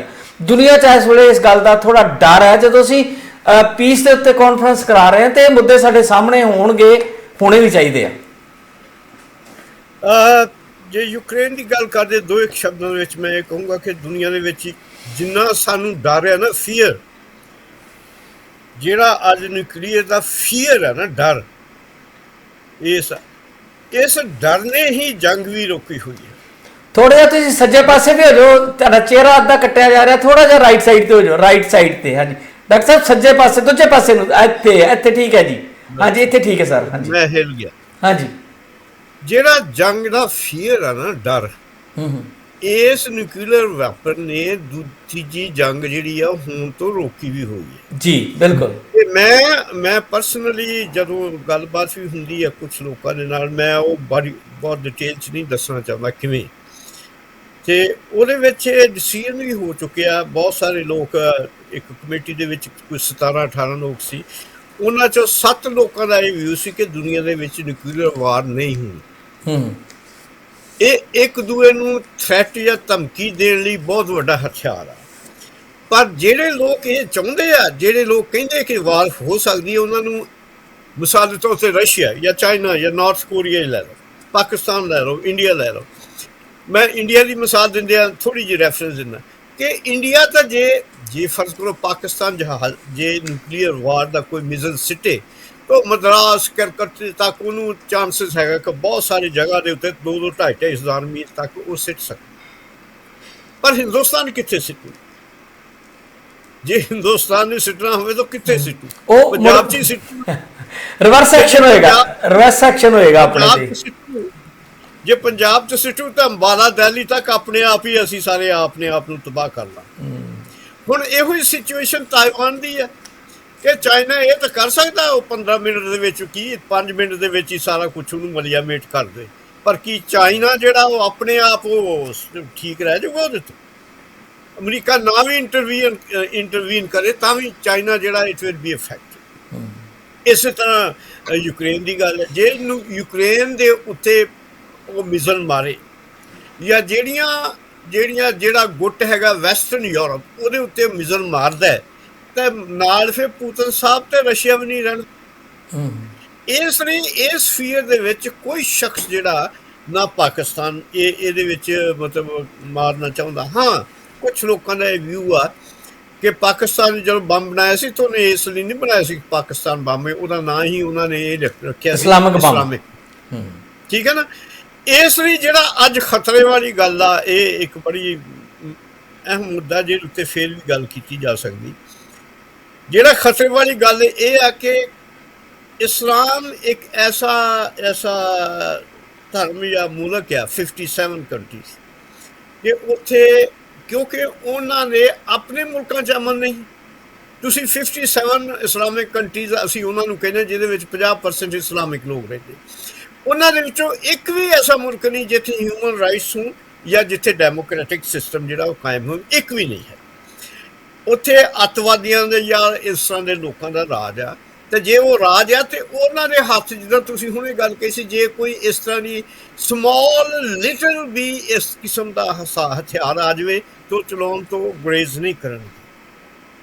ਰਹੀ ਗੱਲ ਦੁਨੀਆ ਦੇ ਉੱਤੇ ਇਹ ਜਿਹੜਾ ਅੱਜ ਦੀ ਜੰਗ ਹੋਣੀ ਹੈਗੀ ਆ ਗਿੱਲ ਸਾਹਿਬ, ਜੇ ਹੋਵੇ ਵੀ ਤਾਂ ਉਹ ਇਕਨੋਮਿਕ ਵਾਰ ਹੋਊਗੀ। ਇਕਨੋਮਿਕ ਵਾਰ ਹੈ ਕਿ ਵਰਲਡ ਦੀ ਸਭ ਤੋਂ ਵੱਡੀ ਜਿਹੜੀ ਓਪਨ ਮਾਰਕੀਟ ਹੈ ਦੈਟ ਇਜ਼ ਇੰਡੀਆ, ਉਹਦੇ ਉੱਤੇ ਰਸ਼ੀਆ ਦੀ ਵੀ ਅੱਖ ਹੈਗੀ, 3 ਵੱਡੇ ਉਹਦੇ ਉੱਤੇ ਹੌਕਸ ਬੈਠੇ, ਰਸ਼ੀਆ ਦੀ ਵੀ ਉਹਦੇ ਉੱਤੇ ਅੱਖ ਹੈਗੀ। ਚੀਨ ਆਲਰੇਡੀ ਹਿਮਾਲਾ ਪਾਰ ਕਰਕੇ ਬਾਕੀ ਦੇ ਜਿਹੜੇ ਛੋਟੇ ਛੋਟੇ ਲੱਦਾਖ ਤੇ ਲੇਹ ਤੇ ਇਸ ਤਰ੍ਹਾਂ ਦੀਆਂ ਛੋਟੀਆਂ ਛੋਟੀਆਂ ਰਿਆਸਤਾਂ ਸੀ ਹੜਪ ਕਰ ਚੁੱਕਿਆ। ਚੀਨ ਵੀ ਚਾਹੁੰਦਾ ਕਿ ਸਾਰੀ ਦੀ ਸਾਰੀ ਇਕਨੋਮਿਕ ਸਲੇਵਰੀ ਜਿਹੜੀ ਹਿੰਦੁਸਤਾਨ ਤੇ ਕਾਇਮ ਕਰਕੇ ਰੱਖ ਸਕਣ। ਉਧਰ ਅਮਰੀਕਾ ਜਿਹੜਾ ਇਹ ਹੋਣ ਨਹੀਂ ਦੇਵੇਗਾ। ਇਸ ਲਈ ਜੰਗ ਇਸ ਤੋਂ ਨਹੀਂ ਹੋਣੀ ਕਿ ਤੁਹਾਡਾ ਕਿਸੇ ਮੁਲਕ ਤੋਂ ਥ੍ਰੈਟ ਹੈ, ਆਰਥਿਕ ਤੌਰ ਤੇ ਜੰਗ ਹੈ ਉਹ ਹੋਏਗੀ, ਔਰ ਉਹ ਵੀ ਉਹਦੇ 'ਚ ਵਾਰਫੇਅਰ ਜਿਹੜਾ ਨਿਊਕਲੀਅਰ ਵਾਰ ਨਹੀਂ ਯੂਜ਼ ਕੀਤੀ ਜਾਏਗੀ ਜਿੰਨਾ ਚਿਰ ਐਕਸਟ੍ਰੀਮ ਤੌਰ ਤੇ ਕੋਈ ਗੱਲ ਨਾ ਪਹੁੰਚ ਜਾਏਗੀ। ਜੀ ਡਾਕਟਰ ਸਾਹਿਬ ਸਮਾਂ ਆਪਣੇ ਕੋਲ ਬਹੁਤ ਥੋੜਾ ਰਹਿ ਗਿਆ, ਮੈਂ ਦੁਬਾਰਾ ਪ੍ਰੋਗਰਾਮ ਤੇ ਵੀ ਆਉਣਾ ਹੈ। ਮੈਂ ਇਸ ਟੌਪਿਕ ਤੇ ਆਪਾਂ ਕਿਤੇ ਨਿੱਠ ਕੇ ਗੱਲ ਕਰਾਂਗੇ। ਮੈਨੂੰ ਬਹੁਤ ਚੰਗੇ ਤੁਹਾਡੇ ਵਿਊ ਲੱਗੇ ਆ, ਪਰ ਜਿਹੜਾ ਖਤਰਾ ਸਭ ਤੋਂ ਵੱਡਾ ਨਾ ਨਿਊਕਲੀਅਰ ਵਾਰ ਦਾ, ਉਹ ਇਹ ਨਹੀਂ ਆ ਕਿ ਕੋਈ ਰਿਸਪੌਂਸੀਬਲ ਮੁਲਕ ਦੂਸਰੇ ਮੁਲਕ ਤੇ ਸੁੱਟੇਗਾ। ਔਰ ਜਿਹੜੀਆਂ ਤੁਸੀਂ ਖਿੱਤਿਆਂ ਦੀ ਗੱਲ ਕੀਤੀ ਆ ਕਿ ਆਪਣੇ ਹੀ ਖਿੱਤੇ ਤੇ ਉਹਦਾ ਅਸਰ ਹੋਣਾ ਹੈ ਰਿਵਰਸ, ਇਸ ਕਰਕੇ ਉਹਦੀ ਸੰਭਾਵਨਾ ਘੱਟ ਹੈ। ਬਿਲਕੁਲ ਮੈਂ ਤੁਹਾਡੇ ਨਾਲ ਸਹਿਮਤ ਹਾਂ, ਪਰ ਕਿਤੇ ਨਾ ਕਿਤੇ ਡਰ ਜਿਹੜਾ ਪਾਇਆ ਜਾਂਦਾ ਹੈ ਕਿ ਜਿਹੜੇ ਗੈਰ ਜ਼ਿੰਮੇਵਾਰ ਅਨਸਰ ਨੇ ਕੁਝ ਇੱਕ ਮੁਲਕਾਂ 'ਚ ਜਿਨ੍ਹਾਂ ਨੂੰ ਅਸੀਂ ਟੈਰਰਿਸਟ ਕਹਿੰਦੇ ਆ, ਉਹ ਭਾਰਤ ਵਿੱਚ ਵੀ ਹੋ ਸਕਦੇ ਆ, ਪਾਕਿਸਤਾਨ 'ਚ ਵੀ। ਮੈਂ ਕਿਸੇ ਇੱਕ ਮੁਲਕ ਨੂੰ ਟਾਰਗੇਟ ਨਹੀਂ ਕਰਦਾ। ਅੱਜ ਕੱਲ੍ਹ ਸਿਰਫਿਰੇ ਲੋਕ ਹਰ ਜਗ੍ਹਾ ਅਵੇਲੇਬਲ ਹੁੰਦੇ ਆ। ਜੇ ਉਹਨਾਂ ਦੇ ਹੱਥ ਕਿਤੇ ਜਿਹੜਾ ਤੁਸੀਂ ਕਿਹਾ ਕਿ ਉਹਦੀ ਕਣਕਾਂ ਭਰ ਵੀ ਲੱਗ ਜੇ ਤਾਂ ਉਹ ਵੱਡਾ ਨੁਕਸਾਨ ਜਿਹੜਾ ਉਹ ਕਰ ਸਕਦੇ ਹਿਊਮੈਨਿਟੀ ਦਾ। ਇਹ ਵੱਡਾ ਰਿਸਕ ਹੈ ਜੀ। ਜਿਹੜੀ ਮੈਂ ਫੀਅਰ ਦੀ ਗੱਲ ਕੀਤੀ ਸੀ ਨਾ ਜੀ ਥੋੜ੍ਹੇ ਜਿਹੇ ਟਾਈਮ ਦੇ ਵਿੱਚ ਗੱਲ, ਮਿਸਾਲ ਦੇ ਤੌਰ ਤੇ ਤੁਹਾਨੂੰ ਪਤਾ ਪੰਜਾਬ ਦੇ ਵਿੱਚ ਜਿਹੜਾ ਕਿਸਾਨਾਂ ਦਾ ਤੇ ਕੌਨਫਲਿਕਟ ਅਕਾਲੀਆਂ ਦਾ ਹੋ ਰਿਹਾ, ਉਹਦੇ 'ਚ ਸਵਾਲ ਇਹ ਨਹੀਂ ਕਿ ਜੇ ਕਿਤੇ ਕਿਸੇ ਨੇ ਮਰੀਅਮ ਦਾ ਬੁੱਤ ਤੋੜ ਵੀ ਦਿੱਤਾ ਜਾਂ ਮਸੀਹ ਦਾ, ਕੋਈ ਫਰਕ ਨਹੀਂ ਐਡਾ ਵੱਡਾ ਪੈਣਾ। ਸਵਾਲ ਤਾਂ ਇਹ ਆ ਕਿ ਉੱਥੇ ਜਿਹੜਾ ਟੈਰਰ ਜਾਂ ਫੀਅਰ ਪੈਦਾ ਕੀਤਾ ਹੋਇਆ ਲੋਕਾਂ ਨੇ, ਦੈਟ ਇਜ਼ ਬੈਡ ਥਿੰਗ। ਮਿਸਾਲ ਦੇ ਤੌਰ ਤੇ ਉਹ ਮੇਰਾ 10-12 ਸਾਲ ਦਾ ਜਿਹੜਾ ਕੰਮ ਇਹ ਸੀ ਕਿ ਜਿਹੜੀਆਂ ਮਾਈਨੋਰਟੀਜ਼ ਆ, ਬਹੁਤ ਕੁਛ ਮੈਂ ਉਹਨੇ ਕੀਤਾ, ਬਹੁਤ ਕੁਛ ਮੈਂ ਉਹ ਲਿਖਿਆ ਵੀ ਆ। ਉਹ ਜਿਹੜਾ ਮੇਰਾ ਕੰਮ ਸੀ ਕਿ ਮਾਈਨੋਰਟੀਜ਼ ਇਕੱਠੇ ਹੋ ਕੇ ਜਿਹੜਾ ਇਸ ਕਿਸਮ ਦਾ ਹਿੰਦੂਵਾਦ ਦਾ ਹਿੰਦੂਤਵਾ ਦਾ ਐਕਸ਼ਨ ਹੋ ਰਿਹਾ ਉਹਦੀ ਇੱਕ ਹੋ ਜਾਣ। ਤੋ ਇਹ ਇੱਕ ਗੱਲਾਂ ਕਰਕੇ ਉਹ ਫੀਅਰ ਮੌਂਗਰਿੰਗ ਐਸੀ ਪੈਦਾ ਕਰਤੀ ਪੰਜਾਬ ਦੇ ਵਿੱਚ ਕਿ ਮੈਨੂੰ ਇੱਕ ਵੀ ਕ੍ਰਿਸਚਨ ਜਿਹੜਾ ਉਹ ਮੈਨੂੰ ਚੰਗੀ ਨਜ਼ਰ ਨਾਲ ਨਹੀਂ ਵੇਖਦਾ। ਉਹ ਕਹਿੰਦੇ ਅਸੀਂ ਤਾਂ ਇਸ ਹਾਲਾਤ ਦੇ ਵਿੱਚ ਅਸੀਂ ਕੀ ਕਰ ਸਕਦੇ। ਬਿਲਕੁਲ ਡਾਕਟਰ ਸਾਹਿਬ, ਦਰਅਸਲ ਪੰਜਾਬ ਦੇ ਵਿੱਚ ਇਸ ਤਰ੍ਹਾਂ ਦੀ ਕੋਈ ਗੱਲ ਨਹੀਂ ਹੋ ਸਕਦੀ ਕਿਉਂਕਿ ਪੰਜਾਬੀਆਂ ਦਾ ਜਿਹੜਾ ਸੁਭਾਅ ਕਲਚਰ ਹੈ ਬੜਾ ਖੁੱਲ੍ਹਾ ਡੁੱਲਾ ਆ। ਉਹ ਇੱਕ ਨੈਸ਼ਨਲ ਪੱਧਰ ਤੇ ਜਿਹੜੀ ਚੱਲ ਰਹੀ ਗੱਲਬਾਤ ਆ ਉਹਦੇ ਵਿੱਚ ਕੁਝ ਲੋਕਾਂ ਨੂੰ ਟੂਲ ਬਣਾ ਕੇ ਵਰਤਿਆ ਜਾ ਰਿਹਾ। ਉਹ ਸਿੱਖ ਵਰਸਸ ਕ੍ਰਿਸਚੈਨਿਟੀ ਕੋਈ ਮਸਲਾ ਨਹੀਂ ਆ, ਸਿੱਖ ਵਰਸਸ ਹਿੰਦੂ ਕੋਈ ਮਸਲਾ ਨਹੀਂ ਆ, ਸਿੱਖ ਵਰਸਸ ਮੁਸਲਿਮ ਕੋਈ ਮਸਲਾ ਨਹੀਂ ਆ। ਸਾਡੀ ਸਟੇਟ ਜਿਹੜੀ ਆ ਉਹ ਸਾਰਿਆਂ ਲਈ ਬਰਾਬਰ ਦੇ ਅਧਿਕਾਰ ਰੱਖਦੇ ਲੋਕ ਉੱਤੇ, ਇਹਦੀ ਚੇਤਨਾ ਵੀ ਆ। ਪਰ ਇੱਕ ਕੁਝ ਗਲਤ ਅਨਸਰ ਜਿਹੜੇ ਵਰਤਣਾ ਚਾਹੁੰਦੇ ਆ ਉਹਨਾਂ ਨੂੰ ਟੂਲ ਬਣਾ ਕੇ ਕੁਝ ਇੱਕ ਲੋਕ ਹੈ ਉਹਨਾਂ ਦਾ ਉਹ ਫਾਇਦਾ ਉਠਾ ਰਹੇ। ਆਪਾਂ ਇੱਥੇ ਗੱਲ ਖਤਮ ਕਰਦੇ ਹਾਂ, ਦੁਬਾਰਾ ਕਰਾਂਗੇ ਇਸ ਟੌਪਿਕ ਤੇ। ਵਧੀਆ ਟੌਪਿਕ ਆ, ਤੁਹਾਡੇ ਨਾਲ ਗੱਲਾਂ ਕਰਾਂਗੇ। ਚੱਠਾ ਸਾਹਿਬ, ਇੱਕ ਵਾਰੀ ਪ੍ਰੋਗਰਾਮ ਦੀ ਰੂਪਰੇਖਾ ਦੁਬਾਰਾ ਦੱਸ ਦਿਓ। ਆਪਣੇ ਪ੍ਰੋਗਰਾਮ ਦਾ ਅੱਜ ਦਾ ਮਕਸਦ ਤੇ ਉਸ ਆਪਣੇ ਆਉਣ ਵਾਲੇ ਫੰਕਸ਼ਨ ਬਾਰੇ ਜਾਣਕਾਰੀ ਦੇਣਾ ਸੀ। ਆਪਾਂ ਵੱਡੀਆਂ ਗੱਲਾਂ 'ਚ ਪੈ ਗਏ ਕਿਉਂਕਿ ਵੱਡੇ ਬੰਦੇ ਜਦੋਂ ਮਿਲਣ ਤੇ ਵੱਡੀਆਂ ਗੱਲਾਂ ਹੋ ਜਾਂਦੀਆਂ, ਫਿਰ ਮੈਨੂੰ ਵੀ ਲਾਲਚ ਹੋ ਜਾਂਦਾ ਕਿ ਪੁੱਛ ਲਈਏ ਕੁਝ। ਅੱਜ ਨਹੀਂ, ਗੱਲਾਂ ਹੋਣੀਆਂ ਹੀ ਚਾਹੀਦੀਆਂ। ਜਿਹੜਾ ਮੇਨ ਜਿਹੜਾ ਹੈਗਾ 21 ਤੇ 22 ਅਕਤੂਬਰ ਨੂੰ ਜਿਹੜੀ 14ਵੀਂ ਵਿਸ਼ਵ ਪੰਜਾਬੀ ਕਾਨਫਰੰਸ ਹੋ ਰਹੀ ਹੈਗੀ ਆ, ਉਹਦੇ 'ਚ ਦੋ ਮੇਨ ਸਾਹਿਬ ਦਾ ਫੰਕਸ਼ਨ ਹੈਗੇ ਆ। ਇੱਕ ਫੰਕਸ਼ਨ ਹੈਗਾ ਵੀ ਪੀਸ ਔਨ ਅਰਥ ਤੇ ਗੱਲ ਹੋਊਗੀ, ਤੇ ਦੂਸਰਾ ਹੈਗਾ ਡਾਕਟਰ ਨਾਜ਼ ਸਾਹਿਬ ਦੀ ਕਿਤਾਬ ਬਾਰੇ ਤੇ ਡਾਕਟਰ ਨਾਜ਼ ਸਾਹਿਬ ਬਾਰੇ ਗੱਲ ਹੋਊਗੀ। ਉਹ ਮੈਨੂੰ ਇਹ ਨਹੀਂ ਲੱਗ ਰਿਹਾ ਵੀ ਇਹਨਾਂ 'ਚੋਂ ਕਿਹੜੀ ਜ਼ਿਆਦਾ ਵਧੀਆ ਹੋਊਗੀ ਤੇ ਕਿੰਨੀ ਵਧੀਆ ਹੋਊਗੀ। ਉਹਦੇ ਲਈ ਸਿਰ ਮੈਂ ਤੁਹਾਨੂੰ ਇੱਕੋ ਐਗਜ਼ਾਮਪਲ ਦੇਣੀ ਚਾਹੁੰਦਾ ਹੈਗਾ। ਇੱਕ ਰੁਸਤਮੇ ਵਰਲਡ ਹੀ ਸੀਗਾ, ਰੁਸਤਮੇ ਹਿੰਦ ਨਹੀਂ ਸੀਗੇ।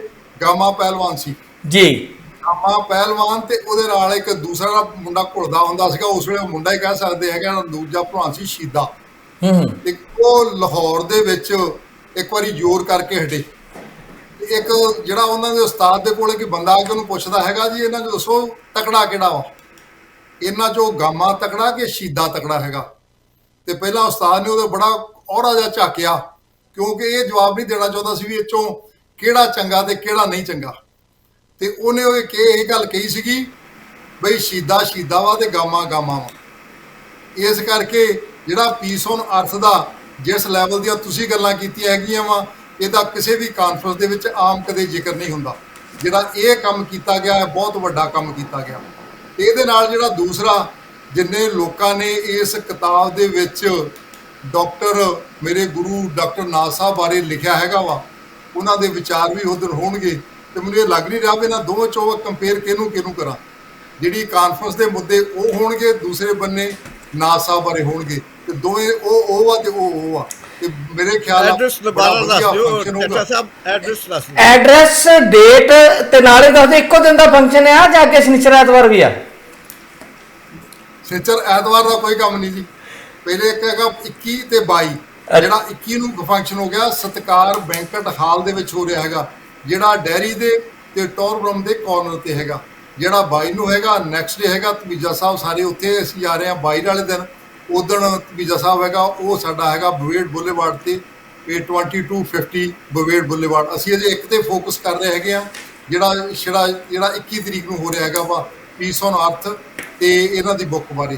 ਤੇ ਜਿਹੜਾ ਕਾਇਦੇ ਨੂਰ ਤੇ ਉਹ ਨੈਕਸਟ ਡੇ 22 ਨੂੰ ਹੋਊਗਾ। ਇਸ ਕਰਕੇ ਅਜੇ ਫੋਕਸ ਜਿਹੜਾ ਅੱਜ ਸਾਡਾ ਫੋਕਸ ਹੈਗਾ ਸਿਰਫ 21 ਅਕਤੂਬਰ ਵਾਲੇ ਤੇ ਹੈ ਜੀ। ਚੱਠਾ ਸਾਹਿਬ, ਮੈਂ ਚਾਹਾਂਗਾ ਕਿ ਚਲੋ ਨਾਥ ਸਾਹਿਬ ਦੀਆਂ ਬੁੱਕਸ ਤੇ ਉੱਥੇ ਤੁਸੀਂ ਰੱਖੋਗੇ, ਕਿਉਂਕਿ ਇਹਨਾਂ ਦੇ ਉੱਤੇ ਲਿਖੀ ਗਈ ਆ ਬੁੱਕ ਉਹ, ਤੇ ਕਾਇਦੇ ਨੂਰ ਦੀ ਬਹੁਤ ਜ਼ਿਕਰ ਹੁੰਦਾ ਆ, ਉਹ ਜ਼ਰੂਰ ਉੱਥੇ ਤੁਸੀਂ ਡਿਸਪਲੇ ਕਰਿਓ। ਕੁਝ ਲੋਕ ਜਿਹੜੇ ਇੰਟਰਸਟਿਡ ਹੋਣਗੇ ਉਰਦੂ ਸਿੱਖਣ ਲਈ ਜਾਂ ਸ਼ਾਹਮੁਖੀ ਲੈਂਗੁਏਜ ਦੇ ਅੱਖਰ ਸਮਝਣ ਲਈ, ਉਹਨਾਂ ਦੇ ਕੰਮ ਦੀ ਚੀਜ਼ ਆ, ਤੇ ਉਹ ਜ਼ਰੂਰ ਉੱਥੇ ਭਾਵੇਂ ਉਹ ਪੇਡ ਹੀ ਹੋਵੇ ਉਹਨੂੰ ਜ਼ਰੂਰ ਉੱਥੇ ਰੱਖਿਓ, ਇੰਸਟਾਲ ਲਾਇਓ ਤਾਂ ਕਿ ਲੋਕਾਂ ਤੱਕ ਉਹ ਪਹੁੰਚ ਸਕੇ। ਜਿਹੜੀ ਤੇ ਡਾਕਟਰ ਨਾਥ ਸਾਹਿਬ ਦੀ ਕਿਤਾਬ ਹੈਗੀ ਉਹਦੀ ਪ੍ਰਾਈਸ ਹੈਗੀ ਫ੍ਰੀ। ਹਾਂਜੀ। ਮੇਰੇ ਗੁਰੂ ਸਾਹਿਬ ਦੀ ਜਿਹੜੀ ਕਿਤਾਬ ਹੈਗੀ ਆ ਉਹ ਬਿਲਕੁਲ ਫ੍ਰੀ ਹੈਗੀ ਹੈ ਜੀ। ਇਹਨਾਂ ਦਾ ਪਿਆਰ ਹੀ ਆ। ਜਿਹੜਾ ਕੋਈ ਵੀ ਬੰਦਾ ਜਿਹੜਾ ਇਹ ਕਹੇ ਮੈਂ ਨਾਥ ਸਾਹਿਬ ਨੂੰ ਜਾਣਦਾ ਹੈਗਾ ਜਾਂ ਇਹਨਾਂ ਬਾਰੇ ਜਾਣਨਾ ਚਾਹੁੰਦਾ ਹੈਗਾ ਵਾ, ਉਹਨੂੰ ਇਹ ਕਿਤਾਬ ਫ੍ਰੀ ਦਿੱਤੀ ਜਾਊਗੀ। ਕੰਡੀਸ਼ਨ ਇੱਕੋ ਹੀ ਹੋਊਗੀ ਵੀ ਉਹ ਪੜ੍ਹ ਕੇ ਇਹਦੇ ਬਾਰੇ ਸਾਨੂੰ ਰਾਏ ਜ਼ਰੂਰ ਦੇ ਦੇਵੇ, ਉਹਨੂੰ ਇਹ ਕਿਵੇਂ ਲੱਗੀ। ਜੇ ਸਾਡੀ ਹਿੰਮਤ ਹੋਈ ਤੇ ਦੁਬਾਰਾ ਫੇਰ ਅਸੀਂ, ਜਿੰਨਾ ਚਿਰ ਮੇਰੇ ਸਾਹ 'ਚ ਸਾਹ ਹੈਗੇ ਆ, ਜਾਨ ਹੈਗੀ ਆ, ਉਹਨਾਂ ਚਿਰ ਗੁਰੂ ਜੀ ਬਾਰੇ ਮੈਂ ਕੁਛ ਨਾ ਕੁਛ ਲਿਖਦਾ ਵੀ ਰਹੂੰਗਾ ਤੇ ਦੱਸਦਾ ਵੀ ਰਹੂੰਗਾ। ਚਲੋ ਚੱਠਾ ਸਾਹਿਬ, ਬਹੁਤ ਬਹੁਤ ਸ਼ੁਕਰੀਆ। ਡਾਕਟਰ ਸਾਹਿਬ ਤੁਹਾਡਾ ਵੀ ਬਹੁਤ ਧੰਨਵਾਦ। ਸਮਾਂ ਆਪਣਾ ਹੋ ਗਿਆ, ਓਵਰ ਹੋ ਗਿਆ ਥੋੜਾ ਜਿਹਾ। ਬਹੁਤ ਸ਼ੁਕਰੀਆ। ਤੇ ਅਸੀਂ ਉਡੀਕ ਰਹੇ ਹਾਂ ਤੁਹਾਡੇ ਉਸ ਦਿਨ ਲਈ ਜਿੱਦਣ ਤੁਹਾਡੇ ਬਾਰੇ ਗੱਲਾਂ ਬਾਤਾਂ ਹੋਣਗੀਆਂ। ਬਹੁਤ ਕੁਝ ਸਿੱਖਿਆ ਤੁਹਾਡੇ ਕੋਲ, ਬਹੁਤ ਕੁਝ ਹੋਰ ਸਿੱਖਣ ਨੂੰ ਮਿਲੇਗਾ। ਤੁਹਾਡੀ ਲਈ, ਤੁਹਾਡੀ ਚੰਗੀ ਸਿਹਤ ਲਈ, ਤੁਹਾਡੀ ਲੰਬੀ ਉਮਰ ਦੀ ਕਾਮਨਾ ਕਰਦੇ ਹਾਂ ਤੇ ਨਾਲ ਹੀ ਤੁਹਾਡੇ ਕੋਲ ਇਜਾਜ਼ਤ ਚਾਹੁੰਦੇ ਹਾਂ ਜੀ। ਬਹੁਤ ਧੰਨਵਾਦ ਤੁਹਾਡਾ ਜੀ। ਮਿਹਰਬਾਨੀ ਜੀ। ਡਾਕਟਰ ਨਾਥ ਸਾਹਿਬ ਵਰਗਾ ਦੁਨੀਆ 'ਚ ਸਪੀਕਰ ਹੈ ਨਹੀਂ, ਅਸੀਂ ਬੈਸਟ ਸਪੀਕਰ ਇਨ ਦਾ ਵਰਲਡ ਗਿਣਦੇ ਇਹਨਾਂ ਨੂੰ। ਇਹਨਾਂ ਕੋਲ ਬਹੁਤ ਕੁਝ ਸਿੱਖਣ ਨੂੰ ਮਿਲਿਆ। ਥੈਂਕ ਯੂ ਜੀ, ਥੈਂਕ ਯੂ।